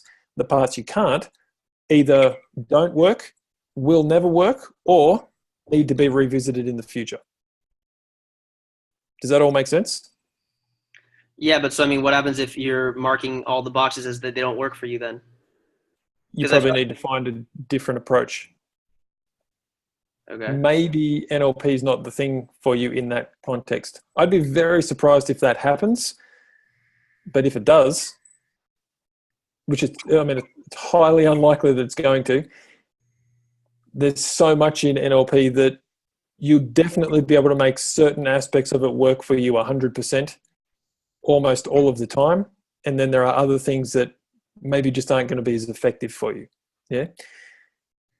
Yeah, I mean, so because I looked through like the Epic worksheet to try to see like what worked for me, what didn't, and really influential language patterns and stuff like that is really the only things that I could really concretely say I felt like were working for me, and none of the techniques that involve like visualization and those types of things have really produced any result, even though I've tried them multiple times. Okay. So there's a couple of ways to approach that, right? One is, what have you decided about what's possible for you in terms of the techniques that require visualization? And maybe on some level, you've decided that they're not going to work. And so if you can resolve that decision, and that may have been reinforced into a belief, and then that's gone, you open up the possibility that they'll work. Does that make sense? So, I mean, I guess it makes sense in theory, but like, how would you resolve that issue if you don't think it's going to work? Then, like, how would you go about resolving that? You got to take a step back and go, well, what is a belief, right? So a belief is a decision that's been reinforced over time until it's accepted as true. You weren't born with the belief that using visualization-based NLP techniques won't work for you. Therefore, it makes only sense that at some point you chose to make that decision, whether consciously or unconsciously, which means you can choose to unmake it and make a new decision anytime you like. What will probably happen if you do that is there will be a part of you that believes it does work and a part of you that believes it doesn't. And you may even be in that place now, I'm not sure. And if you can integrate those two, the problem will be resolved. So we could use parts integration to do that, okay? And you don't need to visualize anything in order for parts integration to work, which is great. There's a way to, reword it so that there's no visualization involved, which would probably be beneficial in this case. The other thing you can do, and we'll be doing this, I'm not sure exactly which session off the top of my head, but there's a technique. Let me have a quick look in the table of contents because it might be useful for you to know when that's coming up. Give me just a second, Justin. So this is in session 8. So in 2 weeks' time, we're doing a session called full belief statements. A statement that we make, like, I can't get NLP to work. I can't get visualization-based NLP techniques to work for me. That's the very surface, like the tip of an iceberg. There's so much more on an unconscious level below that. And until that's surfaced, sometimes it can be very difficult to move beyond a pre-existing belief or decision. So we have a specific process to surface the foundations of what is underneath the water supporting that belief. And when we identify that, that's usually we find it's not based on anything solid and concrete or true, and therefore the belief crumbles of its own accord. It becomes instantly possible to move beyond it, okay? So if you're happy to wait 2 weeks, we can run that specific technique, but at the same time, use the suggestions that I've given so far, okay? So try the freehand, free association writing, and the small chunking of all of the concepts. You don't have to do everything, just pick the things that you're having the hardest time with. Yeah, and see if there's any aspect of that you can get to work so that we can laser focus on the parts that are causing you the biggest issue right now. Okay, sounds good. Is that cool? Yep. Awesome. Very cool. All right, so that's Justin. Next we have Elaine. Hi, Nick. Good morning, Hi, everyone. Firstly, I'd like to say thank you very much for that article you put in Hero this morning. That has really focused me in on your question today. And it's what I need to question today is my ability to sell. I can create the content, I can get it all in order. The only thing I haven't been doing is selling it to shift to the next level. So my focus from here on in is going to be selling what I've got. Okay, so let's examine the question in that context. What have you decided is possible for you up until this point in the context of selling what you've created? Well, on the surface, it's been no trouble. I've always had no trouble if I'm doing something for someone else. That's easy. I go to all the different levels. But when it's actually selling to benefit me, that's when I have difficulty. Sort of, it doesn't feel right. Yes, and I think part of that is sort of looking back at my early beliefs. I related selling to used car salesmen and that sort of thing, and sort of underhand tactics, whereas I need to step out of that and see selling as so-called honourable profession. Okay. Very interesting. Yes, I think so too. Looking back, but it's only through going through Epic and Hero that I've come to realise that. How's that going to change things for you?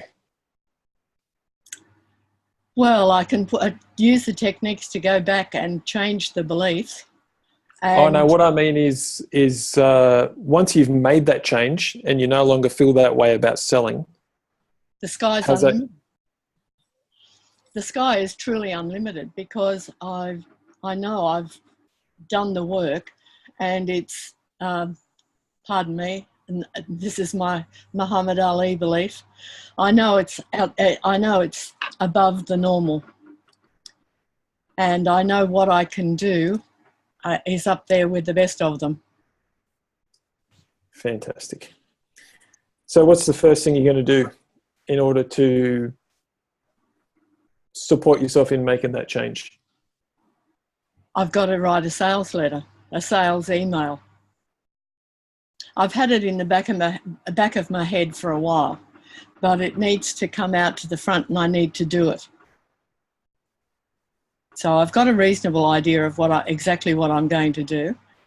I've got the photographs from Australia Day and photographing Sydney, and I need to get them out there.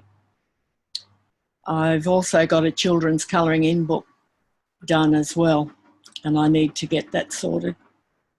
I need to put that together with the photographs to make a sales package. Excellent. And it won't take very long to do because as with most of my things, I've done most of the work, and it's just a matter of pulling it all together. It's very often the case. As I've mentioned plenty of times, I struggled with this for years. I created over 140 products without selling any of them, much to my wife's dissatisfaction at the time, and my own, if I'm being completely honest with myself.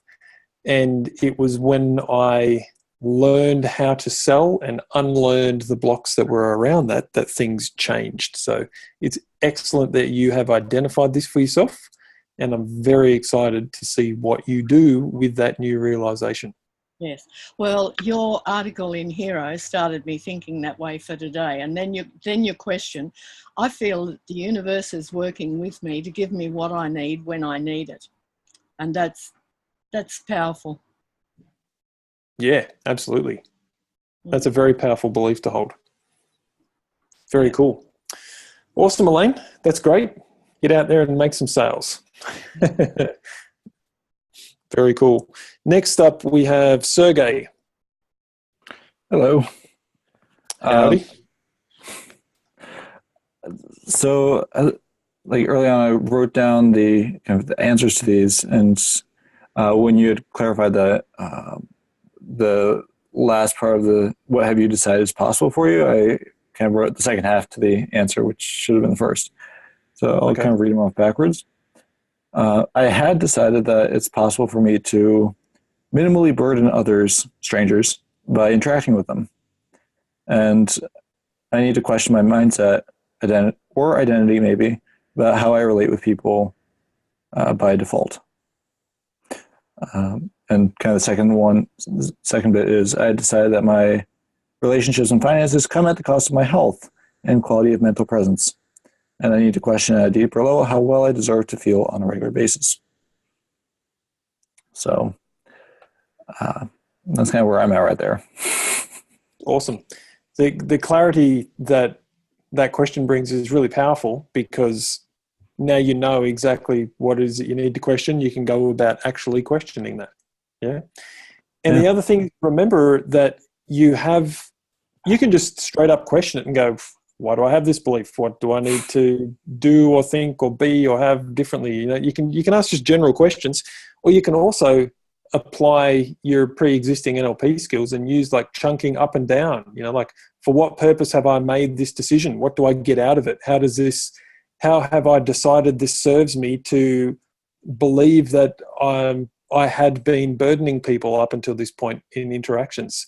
And what will it do for me to no longer be limited by that decision, and actually find the inherent motivation that comes from making the change, and identify that beforehand, which makes it more likely that you'll actually make the change and stick to it, right? And then you can chunk down and say, well, what could get in my way of implementing this new decision? If that were to happen, what would I do to get back on track rapidly? Or what could I put in place to stop that from getting in the way? Yeah, there's so many different things you can do just with chunking up and down in terms of clarifying the purpose and the motivation behind what you have done or what you want to do, what you are doing. And then that's chunking up, right? And then chunking down on anything that ends with the word specifically. So who, what, where, how, when specifically, you can implement different strategies to overcome whatever issues come up, or where will these problems be most likely to get in the way, how, with what type of person even. It's like there's so many different ways that you could take this, and every direction that you do take it, you're going to get more and more information about yourself and all of the unconscious connections that you've made in relation to the decision. You could pick just one thing and spend the rest of your life trying to understand it. Don't recommend you do that, but in any way. The point I'm making here is there's a lot that you can do, and if you need guidance at any point, drop it in the Facebook group. This is where I'm stuck, and I'll help you figure out what the next step needs to be. Okay, and that goes for everyone, clearly.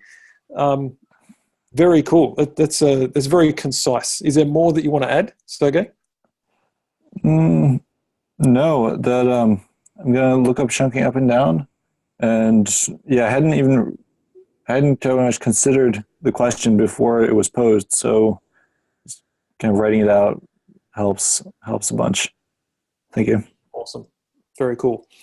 All right, so we're going to move on to the next question now, and which is the fourth question on the sheet. It's the third question that we're going to focus on here. Then we're going to take a 10-minute break, and when we come back, we're going to review everything that we've covered in the previous 5 weeks. Okay. So the fourth question is, what changes or improvements do you need to recommit to now to implement your chosen habits of excellence and become the hero of your own epic life, which is pulling our concepts together. Okay. But the important part of this is, what do you need to recommit to in order to implement or get the most out of your chosen habits of excellence? Okay. This is really one for you to consider and take some notes on yourself. But if someone wants to unmute themselves and just give us an idea of what's going through your mind, like, yes, this is something that perhaps I've let slide, or I need to not recommit, but I need to commit to this in a different way. Like, what comes up for you when you read and hear that question?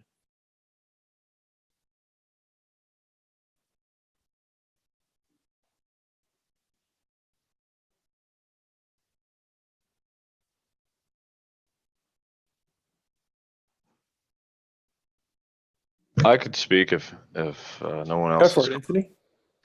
I was waiting for someone to.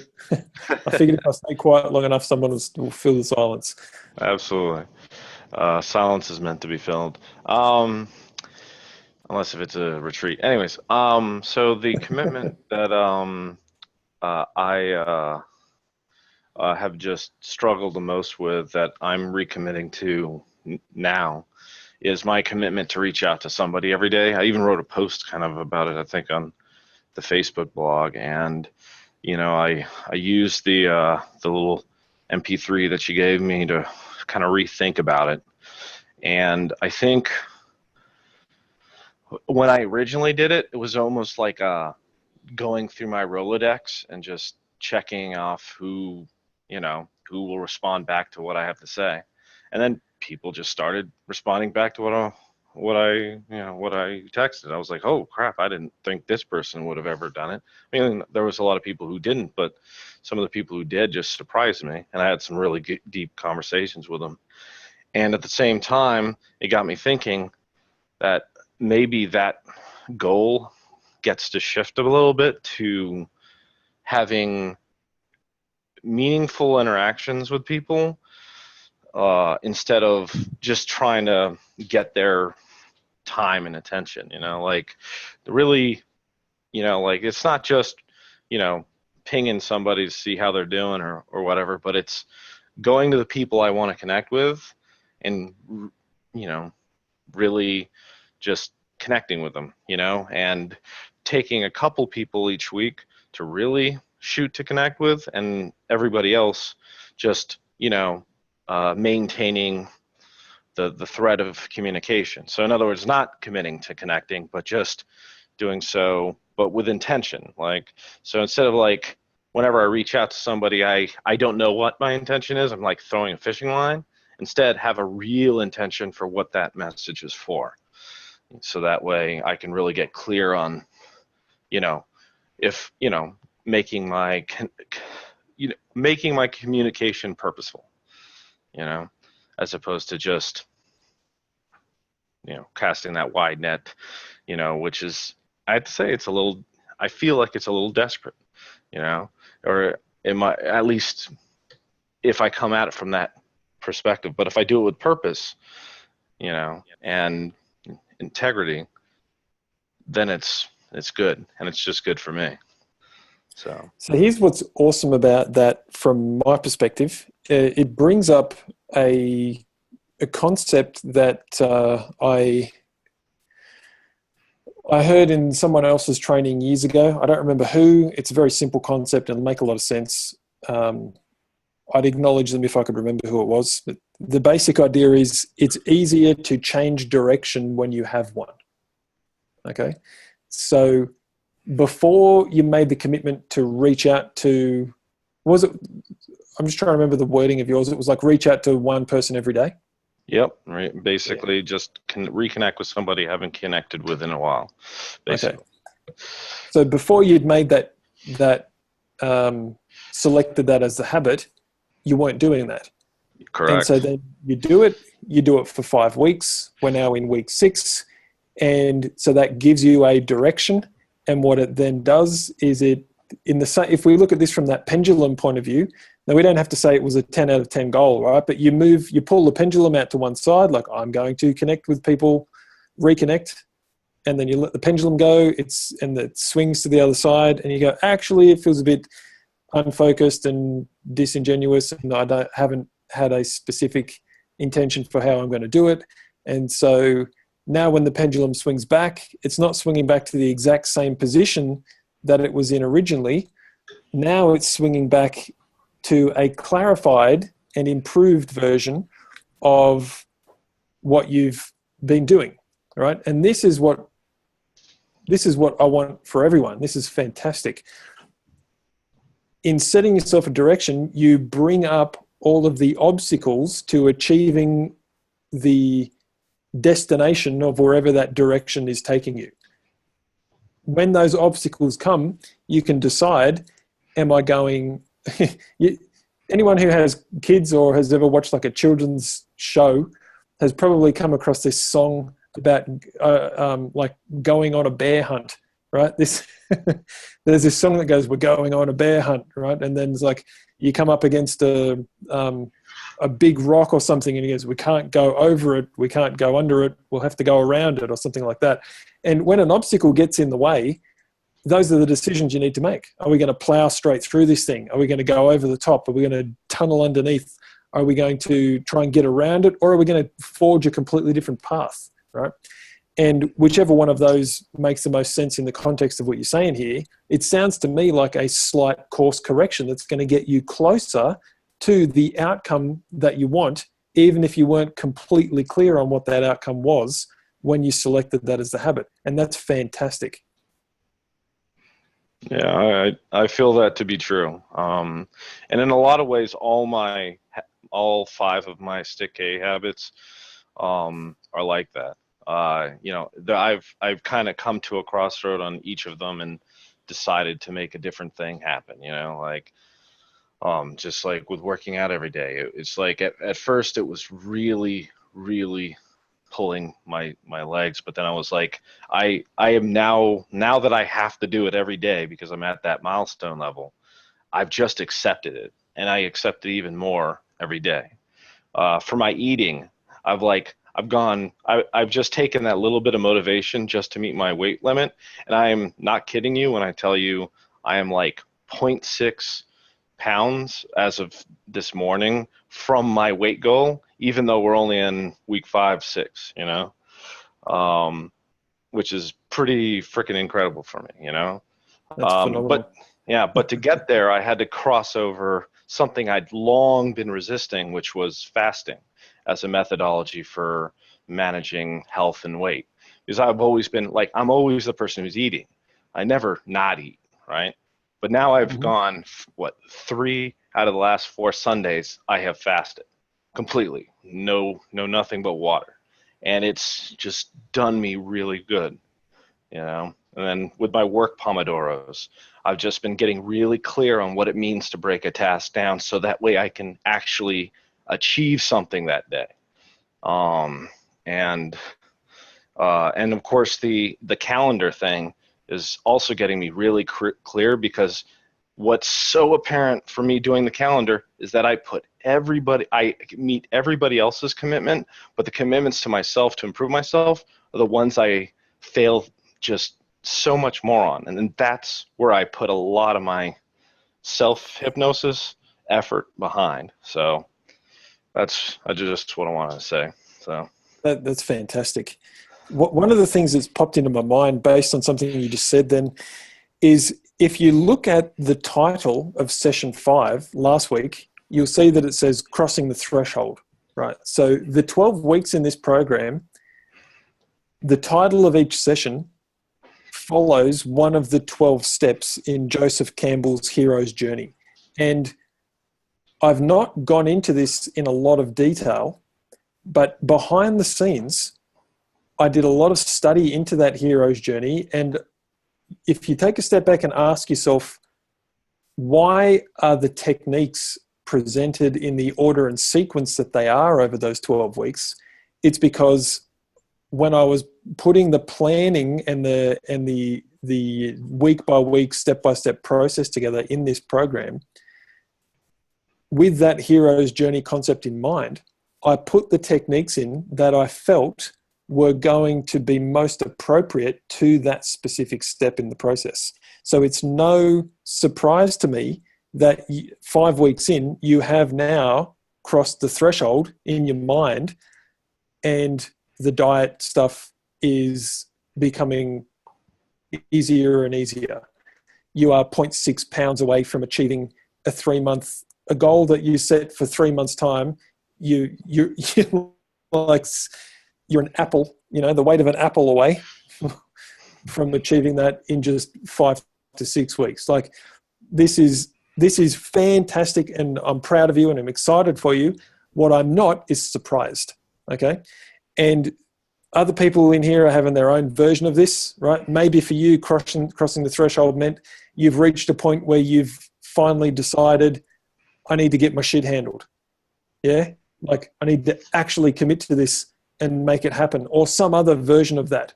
Or I need to go back and do the fear setting, or I need to really re-examine what it is that I've been allowing to get in my way, which is why and there's different names for this depending on the interpretation that you read, but that's like the step 6 in the hero's journey is like tests, allies, and enemies. So it's like there's all these tests that come up and get in the way, and then you find allies, and then you come up against enemies, and that's this big component. There's all kinds of challenges that get in the way. This is just an acknowledgement that that's where we're at in the process. Okay, so that's awesome, Anthony. Very, very cool. And given that you're 0.6 pounds away from your 3-month weight goal, very interested to see where you're at in 6 additional weeks' time. Very, very cool. Thanks. The other thing, based on the contacting people, right, is when I mentioned previously, and this is for everyone, not just Anthony, that idea that it's easier to change direction when you have one, right? If you've studied any physics and you've come across the concept of inertia, right, an object or a body at rest tends to remain at rest unless outside forces act upon it. An object that's in motion, if we remove the concept of friction and, competing forces and stuff like that, an object that's in motion tends to stay in motion. So by picking a direction, by choosing habits of excellence and taking action on them, it identifies the obstacles and the things that are going to get in the way. We can use the NLP techniques to resolve those, but it also means when the time comes to change direction, you have an idea of what that course correction needs to be to get you closer to the end result. I'm never really committed to the process. I'm committed to achieving the result by whatever means necessary. Okay. And one of the things that I've found, like a theme that's come up over and over again in my life, is the theme of relentlessness. You may have heard me talk about this previously, or I'll talk about it in different ways. I talk about how I often get asked, like, how do you achieve the things that you achieve? How do you make X, Y, Z happen? And I might give a certain answer, but really I could just sum it up by saying, basically, I'm just completely fucking relentless in going for what I want. I will not take no for an answer unless I've heard no repeatedly. Okay. And this also comes from sales. Like, unless someone said no like 5 or 6 times, they actually usually don't mean no. They mean not right now, or I need more information, or whatever it happens to be. If there's something I want, I will keep going until I find the path that's going to get me there. In a book that I read recently called Blue Fishing, the guy who wrote that book is talking about how to make amazing, incredible things happen. And one of the things that he says is every door has a password, right? And that's kind of my approach to this stuff. Whatever you want, it's totally achievable as soon as you find the right path. And the only way to find the right path is often to go down what seems to be the wrong path, or at first seems to be the right path and ends up being the thing that's going to get you 80% of the way there, and then you need to course correct to achieve the next 20%, right? And that's the point that you're at now, Anthony, which is really awesome. But remember, it's easier to change direction when you have one, which means it's cool to just pick a direction and get in motion, and then use the concept of inertia to slingshot you into a different direction if you need to, instead of staying stationary and going, I'll make this change if and when I can identify the perfect path from day one. All right. Which is why in some ways, I'm like super happy to hear the issues that Justin brings up every now and then of like, I can't specifically get this technique to work, because you know what he's not saying at any point here is this shit doesn't work. At no point has Justin said this doesn't work, right? What he's saying is, I see people that I respect saying this works, using this and getting results. So he's identified the end result, and he's prepared to test different paths to get there by constantly staying in motion. which is the right way to go about it. Okay. If you stop and just start analyzing everything, you get out of motion, and then that which doesn't change basically stagnates and dies, right? So you need to constantly have the perpetual motion, continually work on this stuff and adapt and change as obstacles come up, which is why we've dedicated session 6 to doing this. Okay. Anything else you want to add, Anthony? It's never too late to recommit. Fantastic. I completely agree. Cool. All right. So let's hear from one other person, and then we're going to take a break.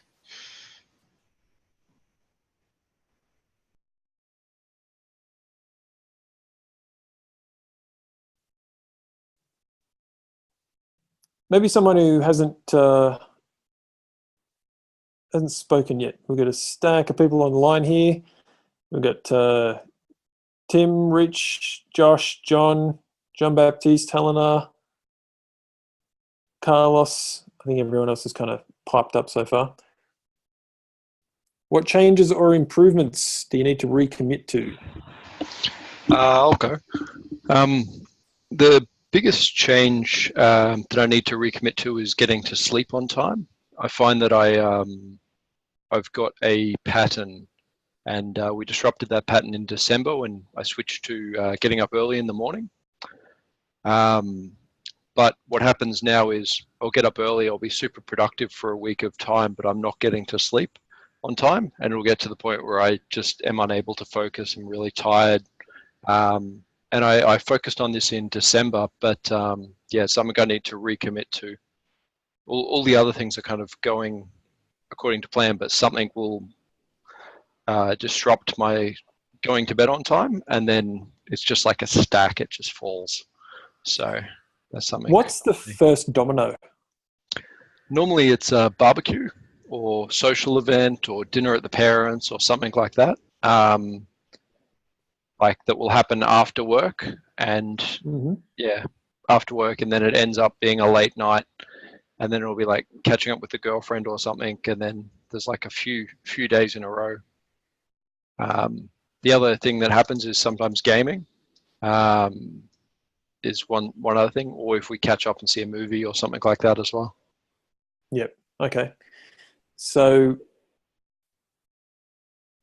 recommitting to it is fantastic. And then also, because you've identified I really like this concept of like, what's the first domino, you know, when especially with something like not going to bed at the time you specified, because this is one that I also constantly, how can I put this? This is one I constantly recommit to as well. Alex and I go to bed at 9:30, which is ridiculously early for me.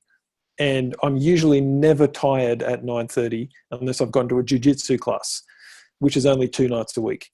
So one of the things that we do when we don't go to bed is we stay up and watch Netflix and just kind of disconnect our brains for a little while. And in order to stop that from happening, we turn the modem off, right? So, Netflix requires internet connection. We just switch off the internet, and then we can't watch it. Then what are you going to do, right? So we go to bed. So if I was really struggling with this, I'd get one of those switches that you can plug in to your PowerPoint and then plug the modem in, and I'd set it to automatically switch itself off at a certain time every night. Now, I don't necessarily need to do that, but if you find that Sergey's cracking up here, I can see him on camera. If you find that gaming is an issue and you don't need the internet on overnight, maybe you could cut off the internet for yourself at a certain time. So, and over time, you might even forget that you've done it. You go to start gaming, like, what's going on? The internet's not working. Oh, that's right. This thing's automatically cutting it off. In terms of the social aspects, I find this is also something that I've struggled with a few times. And what I found is telling people beforehand is usually easier than trying to extricate yourself once you're there. Because, if you're going to, I can't remember what time you specified going to bed, but for me, I said like 9:30. That's still pretty early to leave a barbecue at night time with friends, unless you've told them in advance. Like, I'm going to come, I'm only going to stay for an hour and a half. If we could eat early, that'd be fantastic. Otherwise, I'm probably going to skip out on the food and I'll eat beforehand, but I'm still going to come and hang out. I've got XYZ I need to do. I've got to be up early tomorrow, right? So I'm going to go to bed by this time. I just tell people what to expect from me in advance, manage the expectations, which, funnily enough, so much of my approach to these kind of things is a result of what I've learned from sales. Yeah, right up front, you must manage people's expectations about what is going to happen in order for a sale to take place. And if you view it as you're selling your friends on not thinking you're copping out on them or whatever it happens to be, then managing their expectations up front is really useful. The same thing with your girlfriend, with your family, all those kind of things. I found that managing people's expectations in advance is much easier than trying to do it in the moment, because it's easier to be swayed when you're there and they're going, come on, just one more drink, or you haven't even had dinner yet. You're like, I am kind of hungry. It's like, or just one more level. Let's just crack this level and then we'll go to bed. And then you end up gaming for 4 more hours or whatever it happens to be. With us, that domino is, let's just watch one more episode, right? We get into it. Game of Thrones is on, or, it's like, there's a cliffhanger at the end of every episode. It's just one more episode, and then it turns into 3, and then we've gone to bed at midnight instead of 9. And it's like, so preparing that stuff in advance, really, really helpful. Is any of that useful in your specific situation? That makes sense, especially with the managing expectations in advance for social ones. I'm generally not too bad with that. And setting that expectation in front. It's particularly difficult when you go with your partner, because then you're kind of setting the expectation for both of you, and you need to have a conversation about if that's what you both want to do. I run into an issue with the gaming Netflix aspect because I don't need the internet. Well, I don't need the internet at all for any of my stuff, and it's also my work computer. So whenever I'm working on business or working from home or doing any of this stuff, it's the same machine. And yeah, none of that connectivity aspect really matters from it. Okay. So yeah, I've found in the past just setting a time, but I just have to refocus on that, really. Awesome. Something I've noticed for myself is on days that I have coffee, at the end of the day, I become less sensitive to my energy levels. So it's a lot easier to just power through or being tired at 9 p.m. when really the right decision is going to bed. So that may be something to experiment with too. Fantastic. Yeah, that kind of put me off on another line of thought, actually. If you are drinking coffee, you want to not have any caffeine in any way, shape or form after 2 p.m. if you want to sleep. Yeah? Like with what Sergey's saying. We try not to drink any caffeine after midday. But, I'll have 1 or 2 bulletproof coffees before that. So what were you going to say, John? I wonder if there's an anchor there, because regardless of caffeine intake, I can generally go until I want to stop. And I think it's a hangover from multi-day gaming in my past, but also it's a work habit as well. Like if I'm on call, I need to just go until issue is resolved, and coffee and caffeine and other stuff isn't necessarily available. But I wonder if me using the computer is an anchor for energy as well. So that might be something I'll have a look at, because I find the moment a screen is in front of me, I can just keep going. You can go until you stop. Yeah, cool. Okay. Sergey? Other thing, blue blocking glasses or like using Flux on your computer might help with also helping you feel tired when you're supposed to. Yep. I think one other thing that I wanted to mention is if necessary, I don't use this. I bought this 2 years ago. I used it for 18 months and then I stopped about 6 months ago. Is some kind of software solution like Freedom, the app Freedom, that this won't work specifically for the gaming thing because you said you don't need the internet, but I was like wasting time on Facebook and stuff like that, going down useless internet rabbit holes, and making it so that I couldn't access any of that stuff for blocked periods of time helped me to create the habit of not needing to enforce it. So now if I'm going to do work and like I'm working on XYZ project for 3 hours, I don't procrastinate and I don't distract myself anymore, but I used to.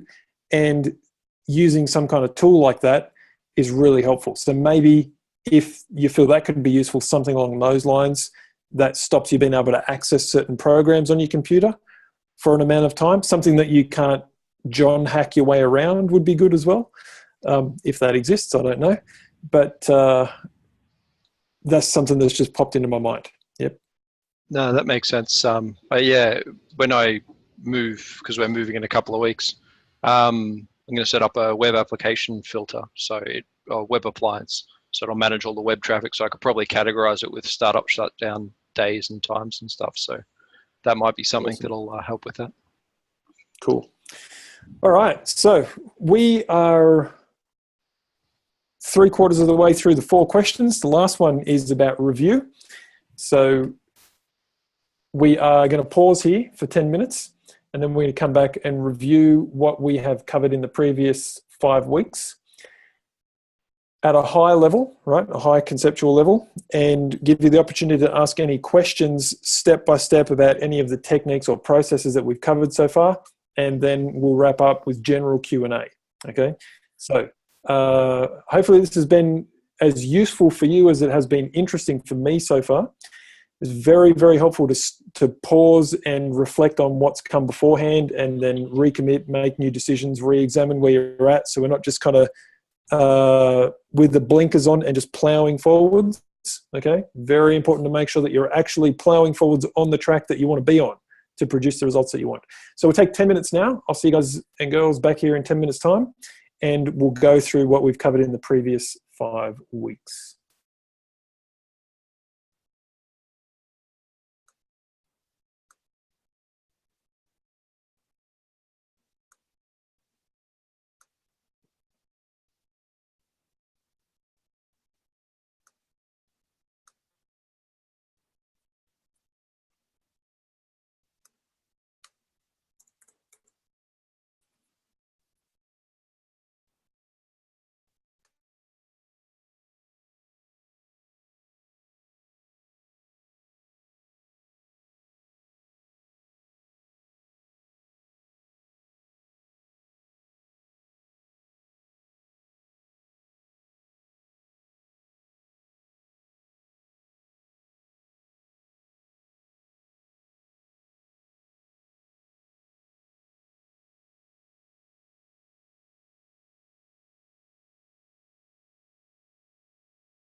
Right, everybody, that's our 10 minutes. Hope you've had a great break.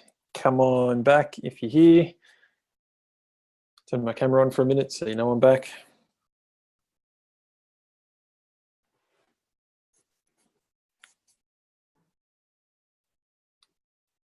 If you're back from your break, give me some kind of indication. I can see a bunch of people here.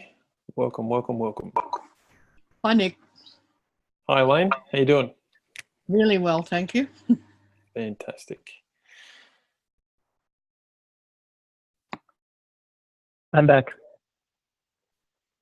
Fantastic as well. Awesome. All right, cool. So we will get rocking with the second part of what we're doing here. Okay, so this is question number 1, which is usually the easiest one to answer. It's why it's the top one on the actual page, but it's also why I chose to put it at the end here and get the deeper stuff at the start of the training when we're all fresh in our heads. Okay, so we have covered 5 weeks worth of content in Hero so far, and what I'm going to do is have a rapid review of that and pause after each bit of information so that if you have any questions about any of that specifically, you can ask about that particular thing.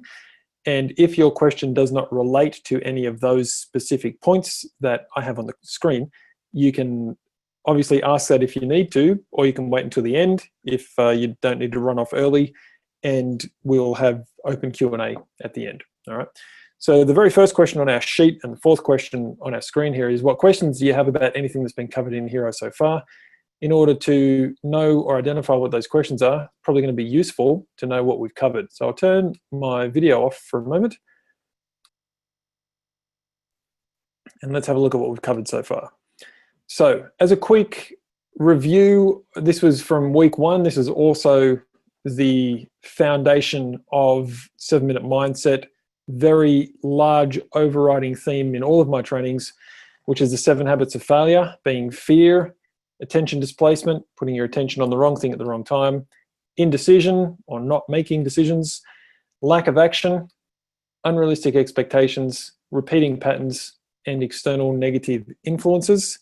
And on the flip side of that, the success blueprint, which is strategic planning, and in our context, strategic mindset planning, unlearning, getting rid of all the stuff that slows you down, holds you back, gets in your way, or stops you, comfort rezoning, so becoming comfortable with what used to be uncomfortable for you. It's a continual process of expanding your comfort zone.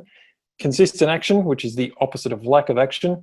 Entrepreneurial thinking, which is thinking in terms of value and value exchange, which also comes back to the post that I put, that Elaine referenced, I put in the Hero Facebook group about sales from a guy I know who's a marketer, talking about if you have issues selling, then what that really means is you have issues helping people, because sales at its best is about helping people get out of their own way and achieve the results that they want in their life through what it is that you're offering.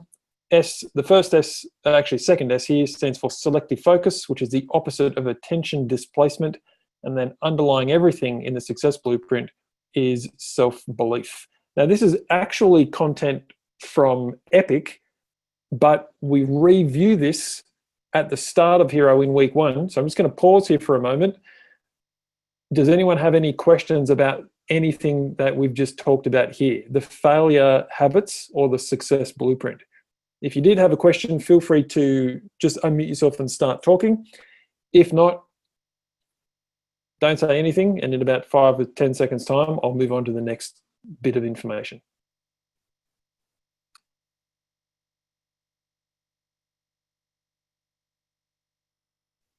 All right, I'm going to assume no one has any questions on that.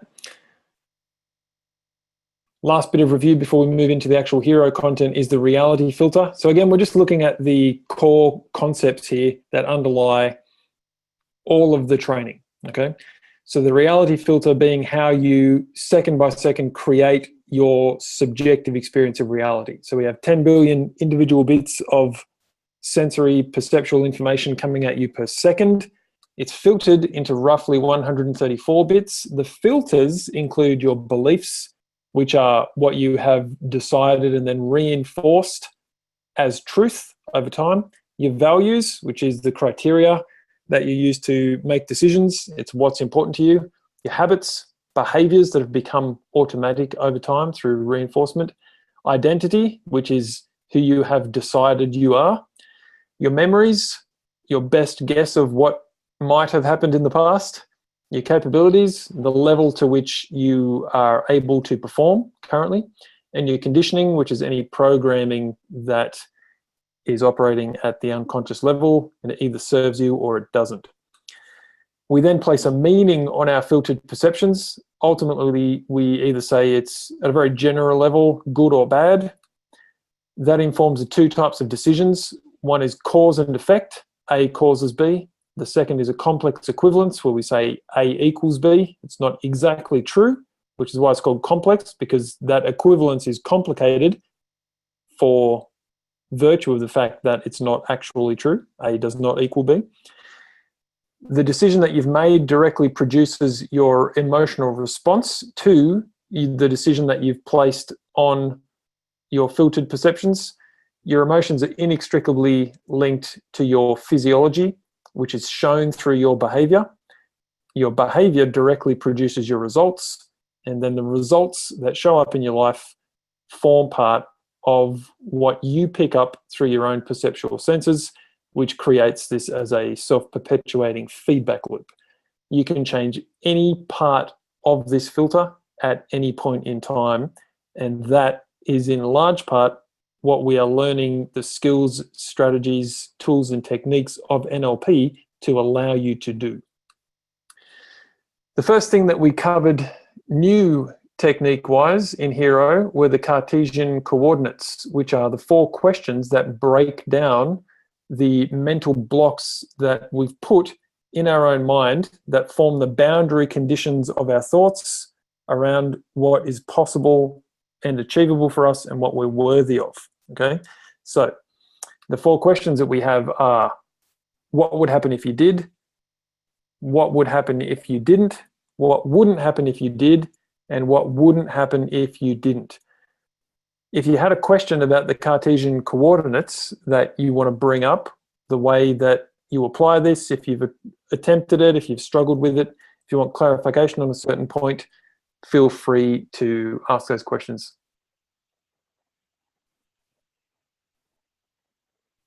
Hey, Nick, can I share something about that? Please. I actually, I don't know if I told you about this a long time ago, but last year I actually purchased a plane ticket to go out to Australia and visit this girl that I knew, and I ended up not going.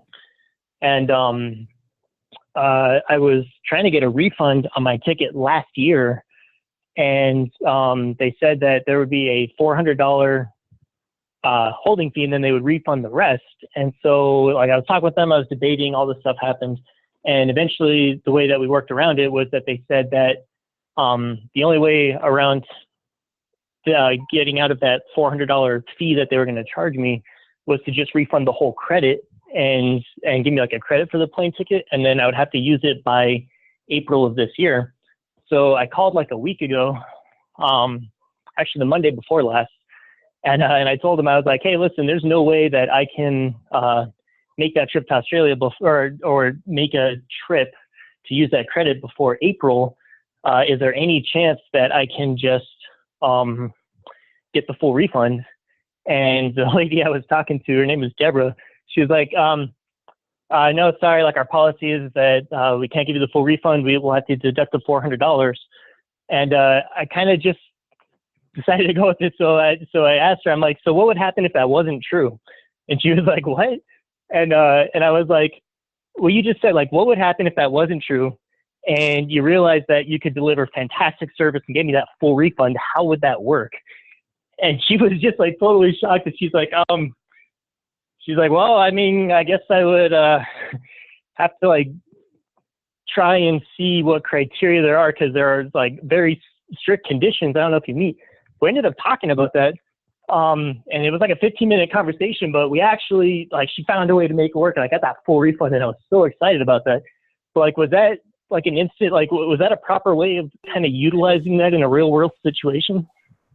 That's a perfect perfect example of how to use that in a real world situation. Yeah, I got super excited. I was like, yeah, +1 for Cartesian coordinates. How long ago did this happen?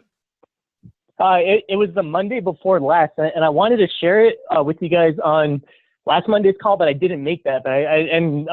So I've been waiting for the right opportunity to share that, but I got super excited. That's fantastic. That's such a cool story. This is the kind of thing that when you guys hear me talk about how, I negotiated out of phone bills and whatever else, this is the kind of thing that I'm asking people.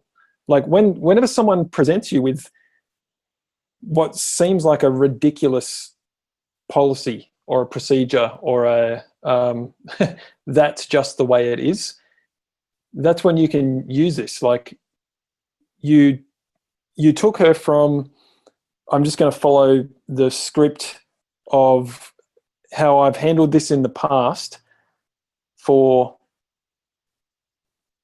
want of a better term, going down the path of least resistance. Yeah. People in general, I don't like the word lazy. We're not lazy, but we do gravitate towards the path of least resistance. And if every other time someone's asked for a refund, she has said, no, I'm sorry, that doesn't meet the criteria, whether or not she's actually looked into it and checked, and then everyone else has gone, oh, okay, well, that sucks, but I understand you got a policy, or they go off the handle or whatever the result is. If they don't effectively question and challenge it in a way that is going to open her up to look for the solution, then she's not going to, because that is not the path of least resistance. And even though, she's a customer service rep, customer service typically is a pretty demanding, relatively boring job. And the path of least resistance makes it significantly easier to handle talking to hundreds of people a week who have problems, and they want you to help them solve their problem. And often they're quite irate, especially when money's involved. And you flipped her reality by asking what would happen if that wasn't an issue? What would it look like for you? And you gave her something to aspire to and live up to. Like, what would happen? What would need to happen for you to deliver an outstanding customer experience and for me to get this refund, right? It's the perfect explanation and demonstration of how to apply this. So big virtual round of applause for Nick there from everyone. That is excellent. Very, very cool. Does anyone else have, is there anything else you wanted to say there, Nick? No, it was just a funny moment because I had that flash, like, what would Nick do? And then I had to add your signature word, fantastic, in there somehow. So that kind of gave me that inspiration. That's great. It's fantastic. Yep. I do say it a lot. So does anyone else have any questions, comments, or feedback on either Cartesian coordinates in general or Nick's story? Well, I actually forgot to tell y'all too, Nick. I sort of had a similar, after you told us the story of you getting into the nightclub over Mardi Gras, I walked in a parade with a bunch of guys, and it was a group called the Dead Rock Stars, and so there was like 100 guys dressed up like Prince, basically dancing down the street. But at the end of this train of fools, we had a sort of a, I don't know what it was, like a float, and we put on the side of the float Jimmy Fallon with an A, and we had a guy on top that vaguely looked like Jimmy Fallon, and so everybody in the parade basically thought Jimmy Fallon was on this Mardi Gras float, and they were waving and taking pictures, and it was just a complete circus. But I thought it was pretty funny. It was kind of the same sort of thing. If you present Jimmy Fallon, that's who they think it is. So it was pretty funny. Exactly. And conceptually, applying that to the Cartesian coordinates here, the question that relates to is the first one, which was what would happen if you did, right? This is like, on a large scale, what would happen if we presented this person as Jimmy Fallon and, misspell the name and put an A? I'm assuming you're saying you put an A instead of the O, like Fallon instead of Fallon. Yeah. So most people aren't going to pick. What would happen if you did? Most people wouldn't pick it up and they'd assume it was Jimmy Fallon. Absolutely fantastic. There's a great video. There's that word again. Fantastic. There's a great video that I'll see if I can find again, and I'll put it in the Hero Facebook group if I haven't already. I saw this a few weeks ago. There's actually two that come to mind. One is a guy walked through Times Square in the middle of the day in New York, just dressed in a t-shirt and a pair of shorts. And he's just a guy, and he had someone, there with a camera following him around, and no one cared. Then he went back to his hotel room. He put on a nice outfit, did his hair, looked sharp, dressed well. He hired some guys to play bouncers and some other people to play an entourage, and then a bunch of people to show up as paparazzi. And he walked into Times Square at night with all of these people following him around, and these fake paparazzi snapping photos and his fake bodyguards keeping these people at bay. And they walked through Times Square, and people started flocking around this guy. And then they had someone else with a camera interviewing these people, saying, like, let's say his name was Brad, and they're going like, what's your favorite movie that Brad's been in, even though this guy is not in any way a movie star? And they're saying, oh, I loved him in Spider-Man, or he was great in this. This guy's never been in any of these movies, right? So this was another example of like what would happen if you did. And the interesting thing is people are so easily led by these concepts. Another example is a young guy got onto like the stage, walked out when Conor McGregor was going to do the boxing match with Floyd Mayweather, and they did the massive promotional tour. This young guy basically social engineered his way to the point where he got in for free and then ended up walking out on stage with Conor McGregor right next to him. And it's absolutely amazing, right? And this all comes about by even just having these questions form part of your own mental approach to how you attack life. There's something I want to do. Well, what will happen if I do this? What will happen if I don't do this? What won't happen if I do this? What won't happen if I don't do this? And use these to break down your own unconscious blocks that you may not even be aware of. Okay? Going back to what Justin was talking about earlier, with struggling to get some of the visualization techniques to work, you can ask yourself these questions to begin the process of breaking down whatever it is on an unconscious level that is in the way. Like what, and there's so many different ways you could apply it. What would happen if it were absolutely true that you couldn't get the visualization techniques in NLP to work? What would happen? What would that mean? What would happen if it weren't true, right? What wouldn't happen if it were true, and what wouldn't happen if it weren't true? In any other variation of the questions that you want to ask, right? So this is a very versatile, useful process. Do we have any other questions or comments or stories about this before we move on?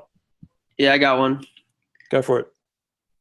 So I was just wondering, do you have to, can you just stop at the first question if that gets you the right response or answer, or do you have to go through all four? You don't have to go through all four. In terms of using it as a specific NLP process, it's written as all four. As you've probably noticed already, I'm not a big fan of following protocol in any of these techniques. I'm more than happy for you to play with them. If you find that the first question, when it comes to using it as an NLP process, gets the result, that's fine. Move on. You've saved yourself 3/4 of the time. If it gets you the result when you're talking to someone else, then that's fine. You don't need to ask any of the other questions. Maybe you only need to ask one other. Maybe it's not the first one. Maybe it's the third one. Like, what wouldn't happen if you did? Maybe that's the only question that you need to ask in that circumstance. You'll be able to figure out in the moment which one's going to be most likely to get the result and go with that. And it's a bit of a process of elimination. If the first question didn't get the result, maybe use a different one. And this is only one tool in the toolkit. Perhaps you need to try something else as well. So, good question. Yeah, actually, so this isn't as big of a win maybe, but I used the first question. I went to like a deli, and it was like, it just became afternoon, and I wanted like the breakfast sandwich, but the lady said that they don't serve breakfast sandwiches like after 11. And I asked her what would happen if she did, and she kind of gave me like a blank stare. And I was like, yeah, I mean, you have all the ingredients, right? So like, wouldn't you be able just to whip one of those up real quick if you wanted to? And she kind of thought about it, and she was like, yeah, I guess so. And then she just did. Excellent. It's super useful, because like I said, people take the path of least resistance. It's after, 11 a.m. and they go, nope, we're not on breakfast menu anymore. Well, what would happen if you did? You've got all the ingredients there. You're making total sense. And in fact, you're making more sense than they're making, because what you point out is I'm not operating by falling in line with a ridiculous rule that's been arbitrarily set. And you don't have to either, right? That's the message that you're giving to the person when you say, well, what would happen if you did? I mean, you've got all the ingredients there. You could whip one up if you wanted to. It's very hard to disagree with that. That's awesome, Justin. Cool example. All right, so that's Cartesian coordinates. Again, if a question comes up that it's not in your mind now, it comes up towards the end, feel free to ask it at the end. We're just flying through everything we've covered so far. Then we looked at the speedy outcome formula. Don't worry about the things that are coming up on the screen. I forgot to turn off the animation. So this is where you have an outcome that you want to achieve, and we run it through the speedy outcome formula, which is making sure that the outcome that you want is specific and succinct. It's written in positive language and present tense. It's ecological, which means it's basically safe. It's not going to hurt anyone if that goal is achieved.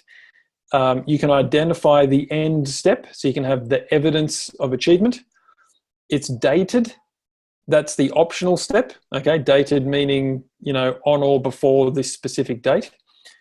And Y stands for yours, which means you're not doing it because someone else wants you to. You're doing it for yourself. Okay, so you don't have, like I said, don't worry about the rest of the bullet points there. You don't have to choose a goal and complete the worksheet. That's just when I copied this slide from a previous lesson. Do you have any questions about this particular outcome formula? So you notice it talks through, so we've got the top section is what we just covered here. Okay, it is now that future date, so day, date of, month, and I am the end state that you'll be in. All right, now that I am or have, and then the outcome.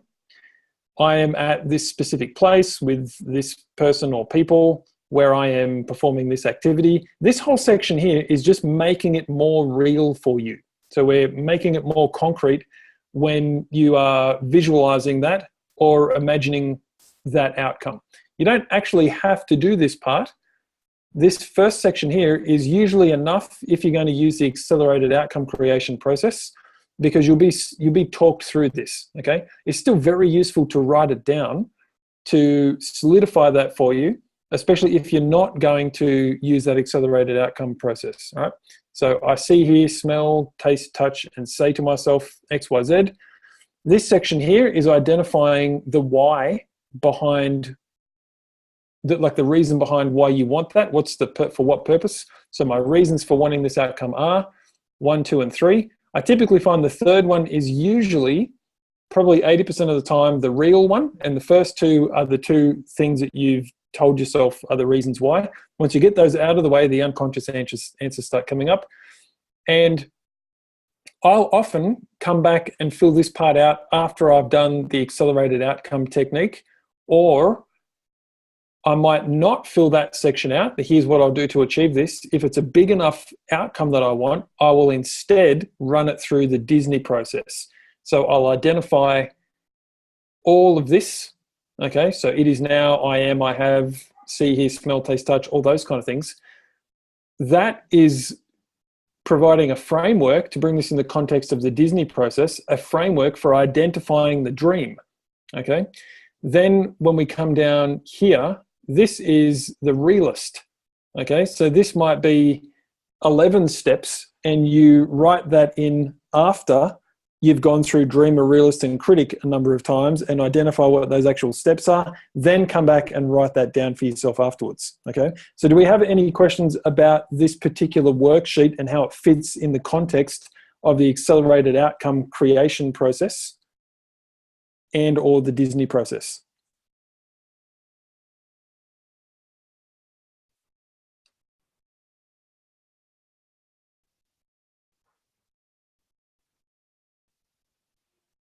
Nope, not seeing any questions coming through. So I'm going to keep rolling on, okay? Unmute yourself at any time and ask questions if you have them, okay? So then we have the accelerated outcome creation process, which is where we take that stated outcome that you have and that you've solidified and made more real for yourself. And then we install that using an NLP technique hypnotically in your unconscious mind in the future. So we take it from the here and now, the goal that you want to achieve, we take it out into the future, we drop it down onto your timeline in the exact right time and place. Notice how everything aligns itself in the past, coming through the here and now and out into the future in order for you to achieve that. And then leave it there, knowing that it's been conceptualized in your unconscious mind, placed in the future, and you have a compelling vision that you're moving towards. Do we have any questions about this specific technique?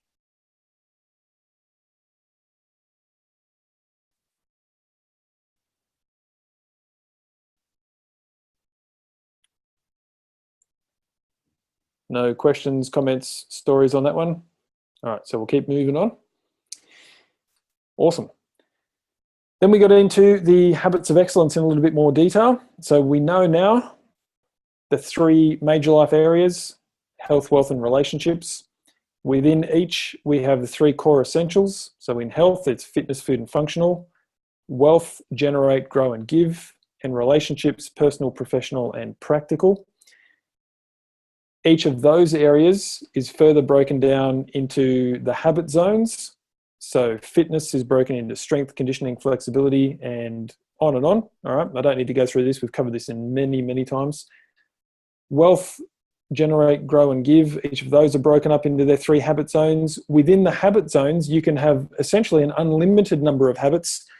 And what's very useful is to identify just 1 or 2 that you're going to implement at any one point in time, and only really work on, up to 3 habits at any one point in time, okay? In the context of what we're doing here, we've pushed ourselves a little more, and some of you have 5 or 6 habits that you're working on in the Stick K app and throughout the process of going through Hero, and that's totally cool because you've got very intense weekly support in order to make that happen. Once the program's finished, you'll still be in the Facebook groups, but we won't be doing the live training and Q&A sessions and practice sessions every week. So if you are to continue working through the 27 habit zones, what you'll want to do is only work on 1 at a time. And this is one of the other reasons, in order to provide ongoing support and allow us to have exceptional marketing that leads into our sales funnel, Alex and I have launched the free Epic Challenges Facebook group that you're all welcome to join. And we have removed martial arts from the 27 habit zones simply because it doesn't apply to everyone, whereas the other 26 do. And for 2 weeks, so 2 times 26 is 52. That gives us an entire week. We're going to focus on 1 habit each fortnight for an entire year, and then we'll start again, okay? Very awesome. So that allows us to get through all 26 over the course of a year. We have a specific step-by-step process for the 2 weeks that we will be running everyone through in that free Facebook group, with a little bit of live coaching and Q&A and stuff like that involved. And then that'll be an introduction for the people who haven't done our programs yet. They will then come in and join Epic and move through our programs. And for you guys who have gone through Epic and Hero, you'll be able to use it as a way to have ongoing support and accountability and some coaching as you continue implementing this stuff. And that's free, which is pretty cool, okay? So that's our habit zones related to wealth, and then the habit zones related to relationships. Again, we have 9, so 3 for each of the 3 core essentials of personal, professional, and practical. One of the ways that Alex and I use this that I've mentioned is we actually use this for our yearly planning on what we're going to do in each of the 27 areas over the course of 12 months, which gives us a very structured approach to our year, and we revisit that every quarter. Okay. At some point, we will make available a session where we guide people through that. We're not quite ready to do that yet. We've got a lot of other stuff happening right now. But if you want to see that when it happens, just stay on our email list and we'll send out an email. Perhaps it'll be a webinar or an interactive session or something, but that'll be something that we do in the future as well. Okay, show you how to use these frameworks to plan your entire year. So, do we have any questions about the major life areas, the core essentials, or the habit zones? If you had one, or a comment or feedback or a story, jump in. Who was that? Yep, Sergey here. The practical relationships, could you describe that in a short way? I see authenticity, service, and communication. Yeah, so this is, it's not necessarily a practical relationship. This is like in the major life area of relationships, one of the essentials is these three practical, I'll call them aspects, right? Or even kind of skill sets. So there's the area of personal, the area of professional, or you could call it like the domain of personal relationships, the domain of professional relationships, and then the domain of essential practicals in the context of relationships. And the three habit zones are the three areas that make the biggest impact to personal and professional relationships in general. And that is authenticity.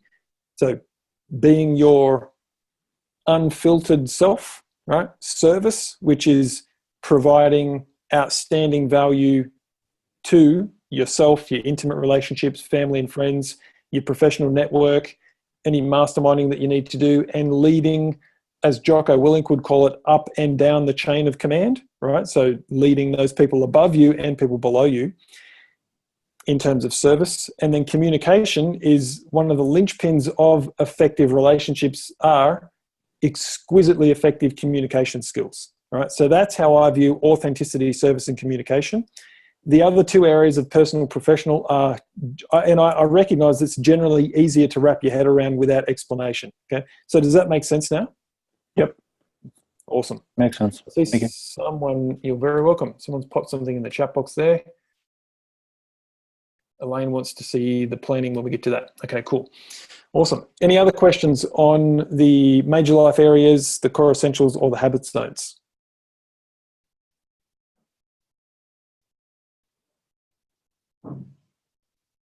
Not seeing anything come up. So then we don't need to spend a lot of time on this, but if you have been using the StickK app, fantastic. One of the things that you could probably do a little more of if you haven't been doing this is use the journal aspect to keep track. This isn't for me, this is for you. Keep track and have something to look back over. And you may be asking yourself, what would I actually put in the journal? Write down your successes and your challenges. Okay, so today I did my 5 push-ups. That's fantastic. However, I was really struggling with XYZ, whatever that happens to be. I had no motivation today, or life got in the way, or one of my kids was sick, or whatever it is. And that way, when you look back over that, it's all in one place and you'll be able to identify what got in the way, what you did well, and when things get in the way, what strategies did you employ to overcome them? Or at the very least, even though things got in the way, you were still able to continually stick to your habits.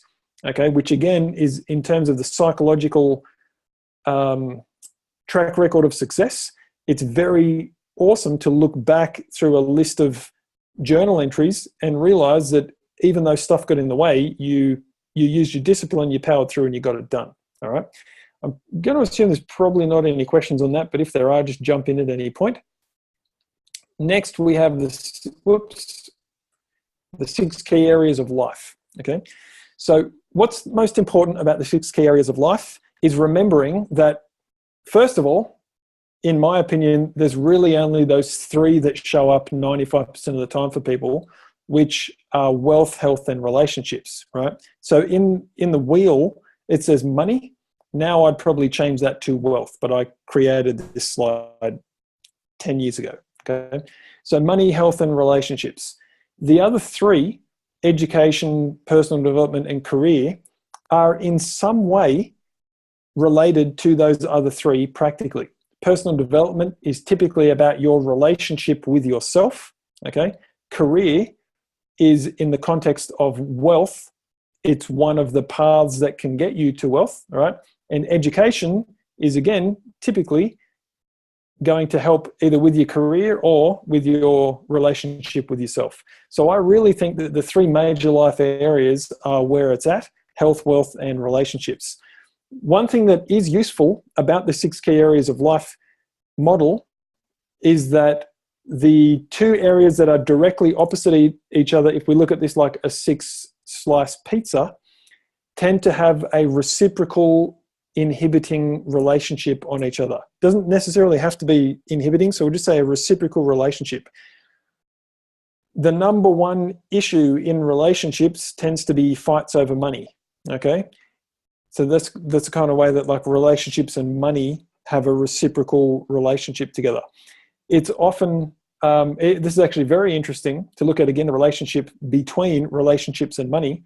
It's been proven that people who have a happy marriage outperform people financially who are single, generally, like when these studies have been done.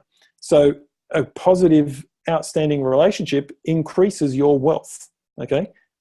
The flip side of that is that if that relationship falls apart, usually you need to divide those assets in some way, and that's not always a positive experience, okay? The reciprocal relationship between education and career is that at any point in time, your pendulum is usually swung in the direction of one over the other. So if you are educating yourself, it may be, you know, you're at university and you're studying computer engineering or whatever it happens to be. Your focus is on your education, even though the purpose for that may be to further your career, okay? Then when you're in the career, the education that you undertake is usually continuing professional development. So it's something that's already existing in the context of what you do in your job, unless you decide to change careers, in which case you flip your focus back onto education and learn how to basically get out of the job that you're in or start your own business or whatever it happens to be, okay? So that's a little bit about the reciprocal relationship between the opposite sides of the slices of the pizza here, all right? If you have any questions about that, feel free to jump in at any point. I'm just going to keep talking unless I get questions, okay? So I'm going to allow you at will to interrupt me, and I'll stop talking and address whatever it is that you want to ask. In the interest of going through everything we've got here, I'll just keep going unless you choose to interrupt me, okay? So the next level from that is looking at the value and belief framework, where the values you can view as like the key rings, all right? So value is the criteria, like what's important to you. If the value in this instance is making money, the beliefs hang off the value like keys off the keychain. So we can ask, what do you believe about making money, or what's true for you about making money? And the belief may be money doesn't grow on trees, or money is the root of all evil. So it's the relationship between values and beliefs. We went more into that in terms of enabling beliefs, motivating beliefs, those kind of things, the definition of the value. We won't go through all of that now. You can go back and watch that in the replay if you want to. There is a relationship between values and beliefs that is very useful in making changes. So was someone about to ask a question?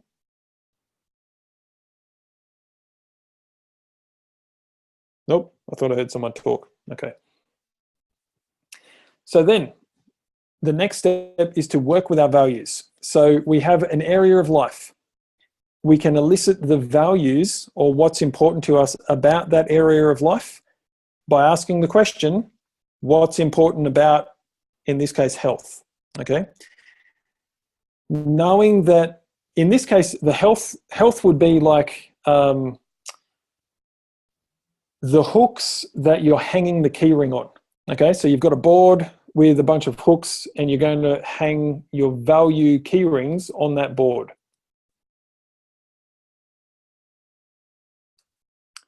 So we ask, what's important to you about health? Once we've elicited some values, now we have some key rings. We're going to put some keys on them by asking, what do you believe about that? So if I say, what's important to you about health? You may say exercise. The next question will be, well, what do you believe about exercise? Okay. This is going to bring up all of the beliefs around that specific value. What we can then do is, if any of those beliefs aren't serving you in achieving the outcome that you want, we can change those beliefs.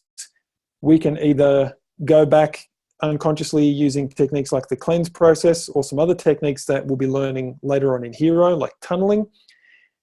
And we can resolve whatever happened in the past that caused you to make the limiting decision that was reinforced into a belief.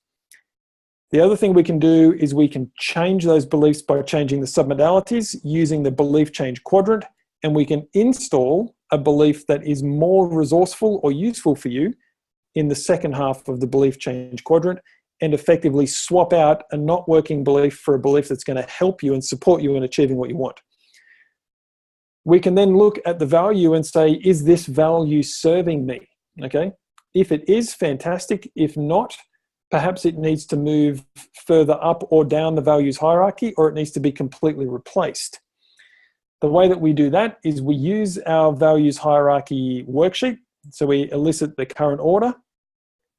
We identify what's working and what's not. We remove anything that's not working, replace it with something that we would prefer. We reorder them.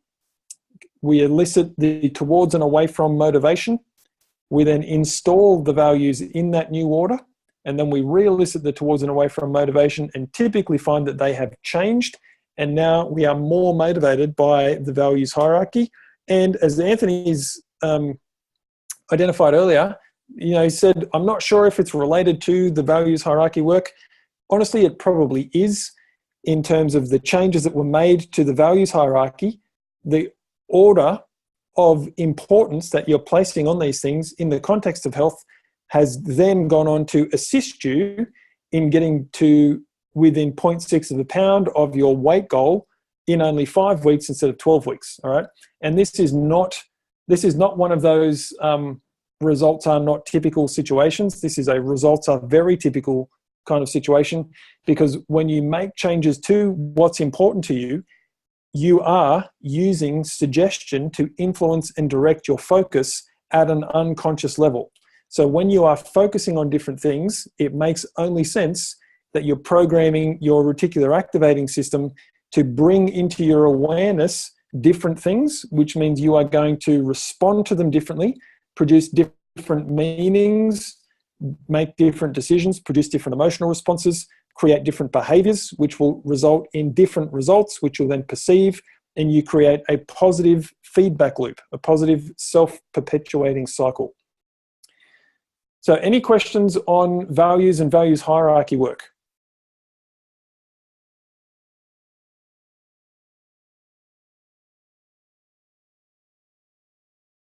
Just by way of maybe pop this in the chat box, is this useful to run through rapid fire what we've covered so far?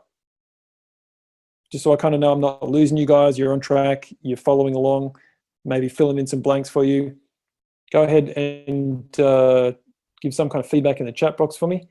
Elaine says most definitely. Fantastic. Okay, cool. Yep, from Sergey. Yes, okay, excellent, fantastic. So remember, guys, at any point in time that you've got questions, just unmute yourself and jump in, okay? The next thing that we covered was what I term, now I actually don't have a single name for this. I call it by multiple different names. I either usually refer to it as the matrix, but I don't like to call it that because of the movie, it can be confusing, right? Or the rapid self-diagnostic framework. That's one way that you can use this, rapid self-diagnosis. We spent a solid 2 hours on this. And for those of you who were here, by the end of, at the start, it's a little bit confusing. And I recognize and even pointed that out to begin with. That this is something some people have struggled with in the past. And when this falls into place in your understanding, it really opens up what's possible for you within the context of understanding and using NLP. not only NLP, but any other approach to personal development that you come across. Because you could take this and apply it to something like kinesiology or emotional freedom technique or EMDR, which is the eye movement therapy, anything, counseling, psychotherapy. They all use these 6 steps, these 6 levels, right? The 3 perceptual positions and our relationship to time being past, now, and future. So we can identify where an issue is showing up for us, knowing the Einstein quote and applying that practically, that you can't solve a problem with the same level of thinking that created it. You must therefore take your thinking to a higher level.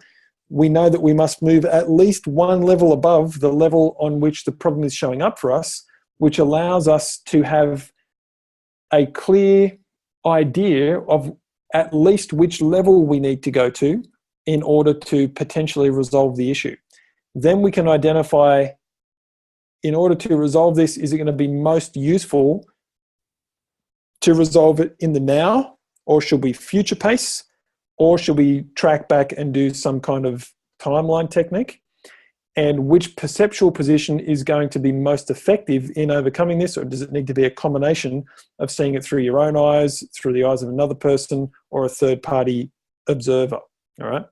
The other thing that this allows you to do is to track the progression through this matrix of any NLP technique, and therefore change any NLP technique strategically to get the same outcome faster or more efficiently, or modify a technique for a different outcome.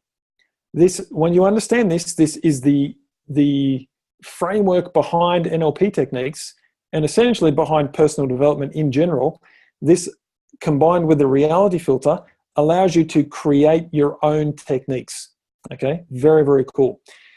So remembering that on the levels of circumstance, which is like the environment that something's happening, the where and when, the actions or behaviors that are being taken, and the potential or capability for different action, this is the 20% that's physical. And then mindset and identity is 80% that is mental and emotional.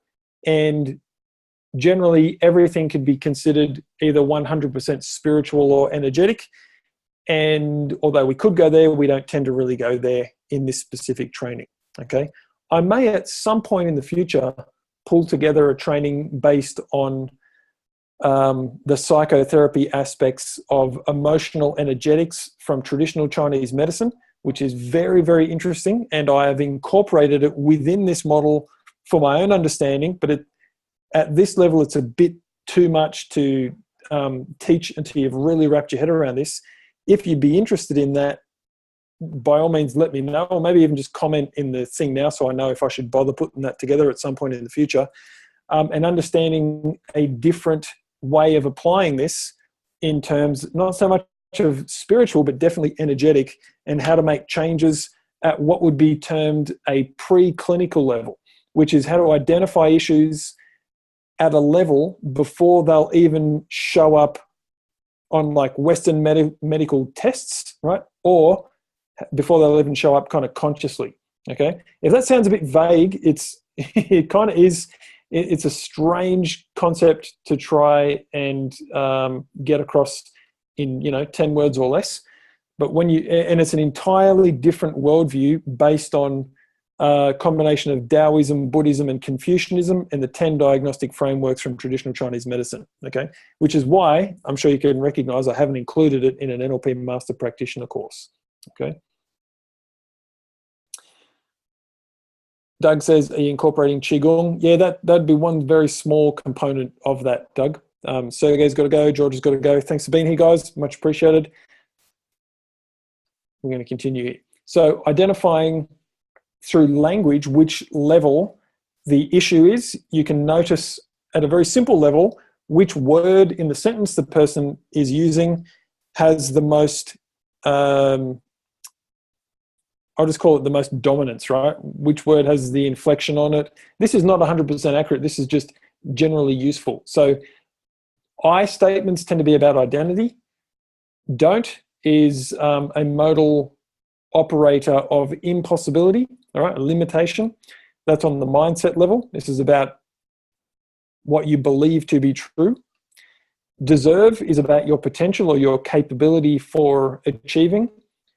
To be is about the action, like to be or not to be, right? The ultimate action.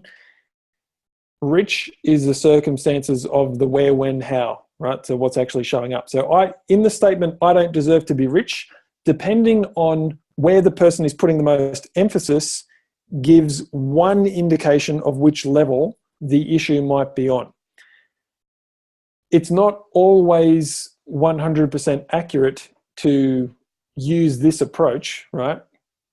And then they might talk about how in their past, which is beyond the here and now, like my past means I don't deserve to be rich, or something that happened in my past means I don't deserve to be rich.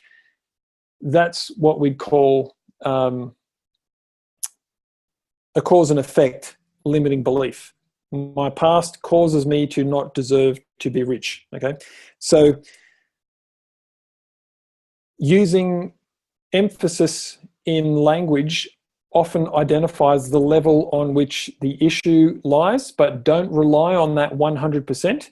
If you're not sure, you can make the assumption about 80% of the time that's going to be on the level of mindset or identity, okay? What do we got in the chat box there? And Josh is interested too. Okay, cool. So I'll pull that together at some point. Hey, Nick, real quick. Yes, if go for it's 80% of the time lands in mindset or identity, then you really, and if you have to go up a level, when you say up a level, I mean, are you always actually going up the chain? So, I mean, does it mean you basically land in the beyond section most of the time? I mean, how do you... It's a really good question. You typically land in the mindset, identity, or beyond level. The beyond in the context of this statement here is someone saying, I don't deserve to be rich. And they're making that statement in the here and now. So going beyond the here and now to the next level up, we're going to track back into the past. Okay, so the past is where they've decided they don't deserve to be rich. They've created an identity around that, and then that has filtered down from that point, okay? The bit about spiritual and energetic is always present, always present. So the thing that happened in the past, to kind of use a Star Wars analogy of, the force is this energy that flows through and around all things. There's always energy moving, and it's supposed to constantly be flowing. One of the theories of Chinese medicine is whenever there is a block in the flow of the energy, one of two things happens. It either stagnates, which means it stops moving, like it becomes sluggish in that it moves less effectively, or it stagnates, which means it stops moving, and that's on a continuum of less less impactful to more impactful. Like if it's moving slowly, it's still moving, but if the energy stops moving and gets stuck, over time it will begin to congeal and show up as either mental or physical issues. Mm-hmm. So in the past, a situation happens. That situation disrupts the natural flow of energy and the natural way in which things are supposed to happen. And from that point on, there's a bit of a butterfly effect where the interruption or the creation of sluggish energy or just stopping the energy causes the resulting issue. So if we can go into the past and identify what caused this energy to stop flowing, what would it look like if it were to be flowing effectively, then we can remove the block and allow it to flow effectively again. And I understand that this is a super weird concept that I'm talking about here. And without the full conceptual frameworks from Chinese medicine, it's probably not even going to make perfect sense. No, I mean, I've done enough Qigong and stuff. I know what you're talking about. Yeah, awesome. So if you can identify and remove the blocks to having the energy flow effectively, that in itself often resolves mental and emotional issues, okay, which is why I put energetic on that beyond level. When I mentioned that you can identify and resolve what are termed as subclinical, which means issues that are yet to show up at a level that they can be detected by modern Western medicine or tests, or even when you're consciously aware of them. There are things that you can use in Chinese medicine that allow you to diagnose energy blockages, and that will never show up on a Western medicine test. However, if you don't fix the energetic block, in 6 to 12 months' time, that may turn into a specific physical condition. And given that we understand the prognosis or the likely development and outcome of whatever the particular energetic block is, we can make a prediction as to what the likely issue is going to be. So what we can then do is, if we know what the actual issue is, we can work backwards and say, well, this is what the likely block was, and then resolve that and allow the energy to flow smoothly again. So to take that one step further, every organ in your body is related to specific energetic pathways called meridians, and that energy flows in a certain order and sequence. It has a high tide and a low tide of energy flow at different times of day. And there are an amazing amount of what are known as concordances, which is this massive map of what assists and interrupts the correct flow of energy through those systems. When blockages occur in the energetic systems related to your liver, that produces very different physical symptoms over time to when energy blocks occur in the systems related to your lungs or your kidneys. And these also have psychological outcomes and somatic outcomes, meaning physical, right? So it will show up with certain thought processes, certain beliefs about yourself and about the world, certain emotional states, and certain physical signs and symptoms that when you apply pattern recognition to identify the specific pattern, you can then diagnose the cause of the energetic block, okay? If this is of interest to anyone who's listening here, on the LEAP members website, one of the bonuses is a 3-day workshop that says like health, wealth, and relationship intensive. And the second day, the health intensive, is me teaching this stuff in detail from a Chinese medicine point of view over like an 8-hour period. And it's all there in videos. Very, very interesting on the basics of Chinese medicine, okay?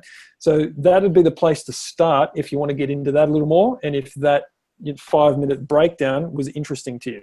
Is that cool? Yeah, perfect. Awesome.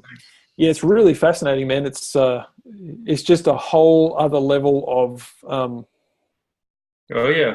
theory and understanding, and and it's just not something that will fit in the context of this course. Yeah, it's endless. It's endless. Absolutely.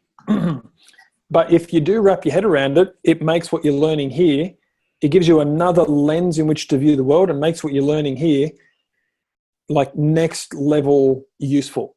Because not only are you looking at, well, what's my limiting belief, but you can identify, in order to even have that show up as a limiting belief, there must be some kind of energetic imbalance in the gallbladder.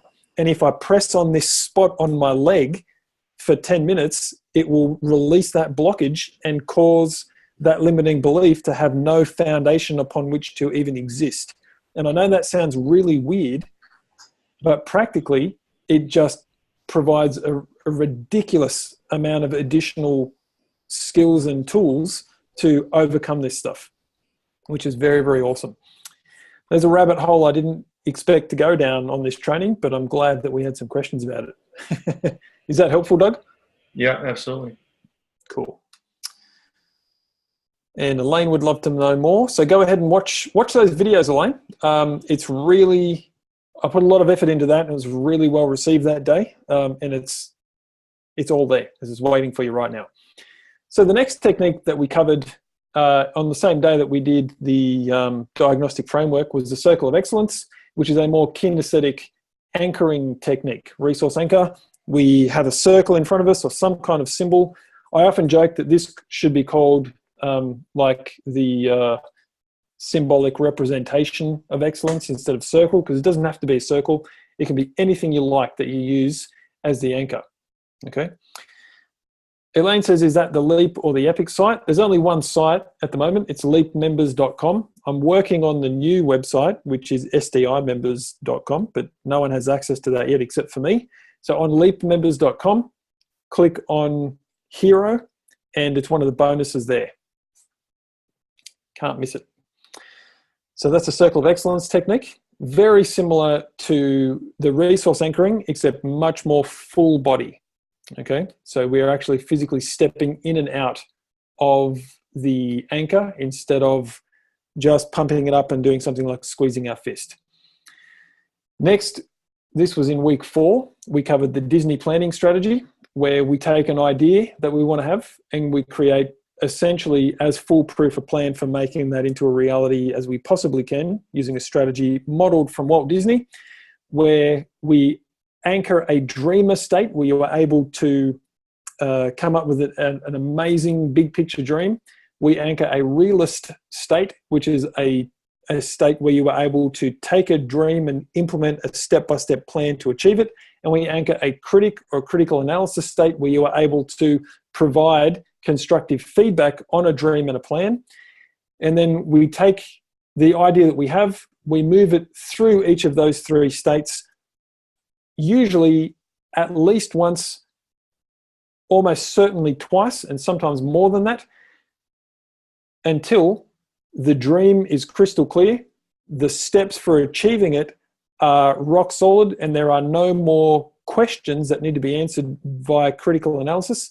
Then you're ready to implement the realist steps.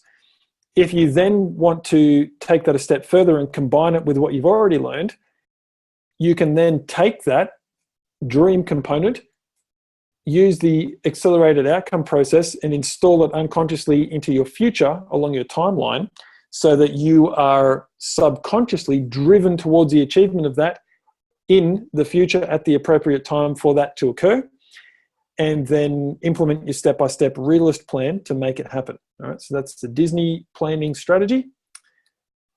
And then last week, week 5, we learned how to collapse negative anchors, where we have something that occurred in the past. Usually it could have happened, like the past could be 5 minutes ago, but typically something in the past, that a trigger that produces an unwanted or negative emotional state that slows you down, holds you back, gets in your way, or stops you from achieving what you want. And then we essentially overwrite the neuroendocrine system with the hormones of a positive anchor and blow out the programming and the wiring related to the unwanted anchor, so that when we press the button, it no longer produces the same response. All right, so that's collapsing negative anchors. We get rid of the unwanted effect of a negative anchor.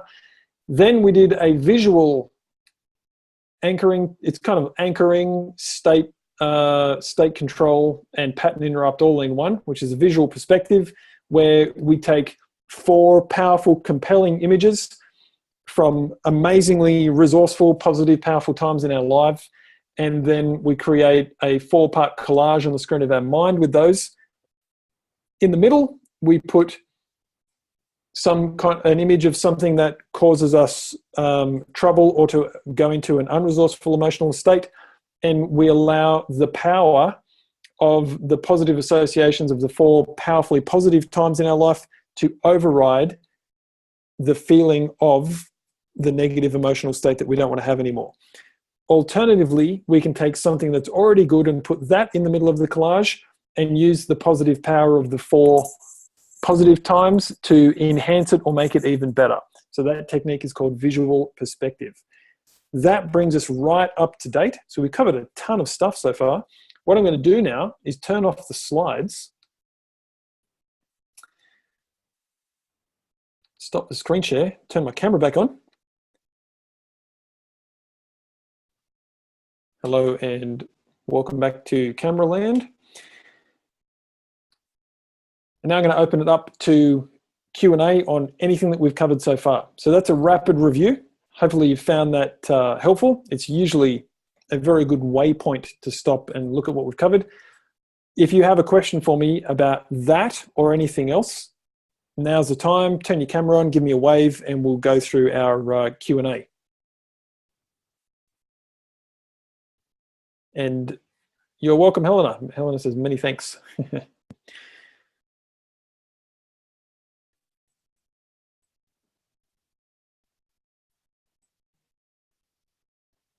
If you're done and you've had enough and you don't need to stick around, you're welcome to take off. That's totally cool. Elaine says, a really great session. You're very welcome, Elaine. Thanks for being here. If you had any questions for me, feel free and jump in and give me a wave. Let me know that you have a question. If you are waiting for someone else to ask a question and everyone else is doing that, then we'll sit here until someone asks a question. Otherwise, we can wrap up if we don't have any questions. Some of us are listening in at work, so that's cool. I understand you won't be able to turn your camera on or ask questions. No problem at all. If we don't get any questions, I'll wrap up. Doug's good. Hey. Thanks for the review. Welcome. Anthony. One thing I was just thinking is just a good question to ask at this review period. What's a question you wish somebody would ask but hasn't asked yet? That's a good question. Let me think about that for a minute.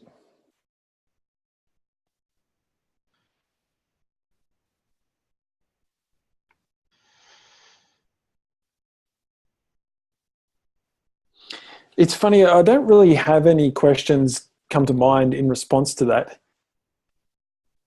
because I have a belief that everyone's at the right point in their journey. And if you have asked the questions, that's a question that's right for you. If you haven't, that's fine as well. I don't really have any questions I wish people would ask. In terms of, if I was to make suggestions on useful questions that you could be asking, it would be things like looking at the habits that you've chosen or the goals that you have for your life, and really kind of stopping and looking back over everything we've covered in Epic and Hero so far and saying, am I doing everything I'm capable of within the context of this skill set to actually support me in achieving this? And then that opens up a whole kind of rabbit hole, which is, you could ask yourself challenge questions like, if I wanted to achieve X outcome in half the time I've decided it's going to take, which technique would get me there? Yeah, those kind of things, those kind of challenge questions I find are really helpful. That's all that's really coming to me off the top of my head. Yeah, I don't have anything that I wish people were asking. You guys are asking awesome questions. It's been really good so far. From my perspective, as like on the trainer's side of the fence, it's clear that the content is being understood and applied, and that's obvious in the results that people are getting, either in the live sessions, in the practice sessions, the feedback in the Facebook group, and sessions like this where you guys are like 0.6 pounds away from achieving your weight goal. Nick, talking his way out of a airline ticket fee and getting a sandwich made when they said no and all that kind of stuff, and all those other stories. That's fantastic. That's the kind of stuff I want to hear. What would be disappointing for me is if I was only getting questions about the techniques, because that would mean I'm not explaining it clearly during the training. Yeah. And what I find is we get occasional questions about the actual techniques, but most of the time it's about you've grasped the concept and you're applying it. And now in this specific context, what do you think of X, Y, and Z? And that's fantastic. From my side of the fence, that really shows that you're applying it and thinking about it. Okay. Elaine says, could we have a list of valuable questions? Yes, you can. if you come up with them. Let's do this. Instead of spoon feeding that to you, start a Facebook thread and ask everyone to come up with useful questions. Okay, that's going to be more useful because if I just provide very succinct in what you say, and I'll join in your Facebook thread. It's just going to be more useful than me coming up with stuff off the top of my head. I'll tell you something I do though, and I've seen other people do this as well, is start making a list. I mean, like start it in the Facebook group, maybe keep a Word document, a running list of useful questions. Go back through, if that's something that you want, go back through the NLP techniques and see what are the useful questions within the scripts or within the concepts. Yeah, even if you just stop at the reality filter and ask yourself, I mean, let's go through that step by step. What am I perceiving in this situation? Is that true? Is that all that there is to be perceived here? So we're on perceptions, right? The 5 senses. Next, how am I filtering this? What am I believing in this situation? What's important to me? What are the habits that are either serving me or getting in my way? Who have I decided I am in relation to this? Yeah. The reason that my questions are concise and on point most of the time, I'm not perfect, but most of the time, is because I'm asking questions within the framework of what I'm teaching. Okay. And the questions that come from outside of that are questions that I've collected. Most of the time, I just remember the impactful ones, but questions that I've collected from other resources. Like I've got, I've got hundreds of books, and this is great. In the 4-hour work week, at the back of every chapter, questions and actions. So it's like, let's see, where are we?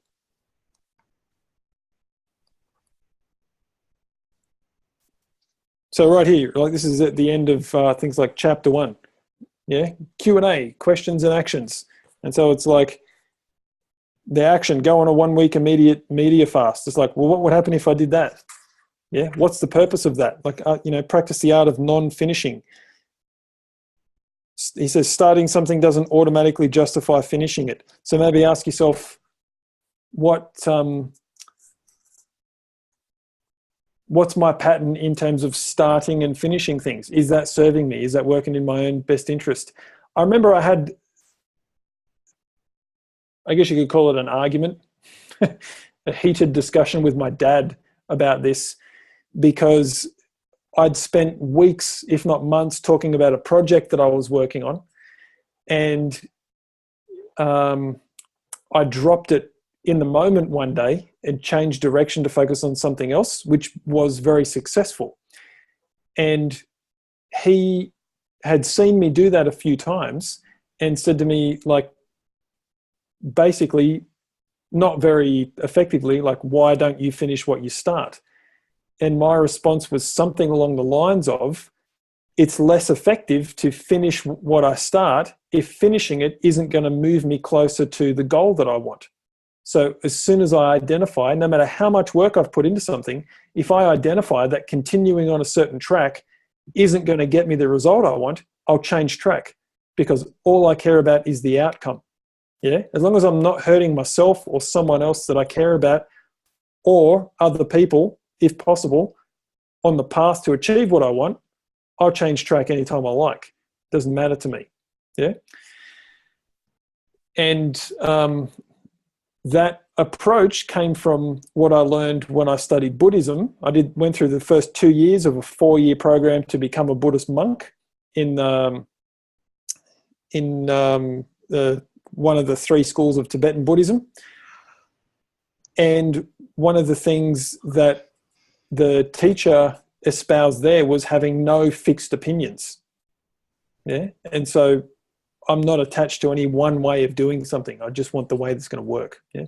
So those kind of things are really useful. If you find, you can turn any book into a list of useful questions, but most of the time they have them in there, chapter summaries, all that kind of stuff. So there we go. Just answered a question that I wasn't going to answer, but you can go ahead and I would definitely recommend you start a Facebook thread on that in the group. Good question. Do we have any other questions here? Questions, comments, feedback, stories, experiences? If you're all good and you're done, just type something in the chat box for me. And if we don't have, yep, Anthony's good. If we don't have any other questions, comments, stories, etc., we'll wrap up for the day. Good to see you here, Tim. Thanks for being here. Thanks, Anthony. Thanks, Elaine, John, Josh, Tim. I think that might be Nick on the phone. Nope, that's Justin. Okay, Rich. Not getting any other questions. I think we might call it a day/night. So thanks again. That's week 6. If you want to go ahead and post something about what you got out of this in the Facebook group, or if you have something specific that you want other people's feedback on, or like Elaine, it's going to put in something about list of valuable questions, go ahead and drop that in. If you need help from us, you probably would have received an email from our Ontraport account. Last week, I said that we have a new email address, which is support@Success Dynamics Institute, set up as a help desk. Turns out that didn't work. We had to change it to help@Success Dynamics Institute. You would have got an email about that yesterday. There'll be another one coming out through the week. If you need anything from us at all, that's the address you want to use, okay? help@Success Dynamics Institute. All emails from us from our Ontraport account now will come from that address. So you can just click reply and it'll go straight into our help desk. And very shortly, we'll be training up kick-ass support staff to manage that. So thanks again. That's awesome. Week 6, we're officially halfway. If you look at what you've achieved in the first half of this course, imagine what's going to be possible with all the tools and skills yet to come in the second half of the course, all right?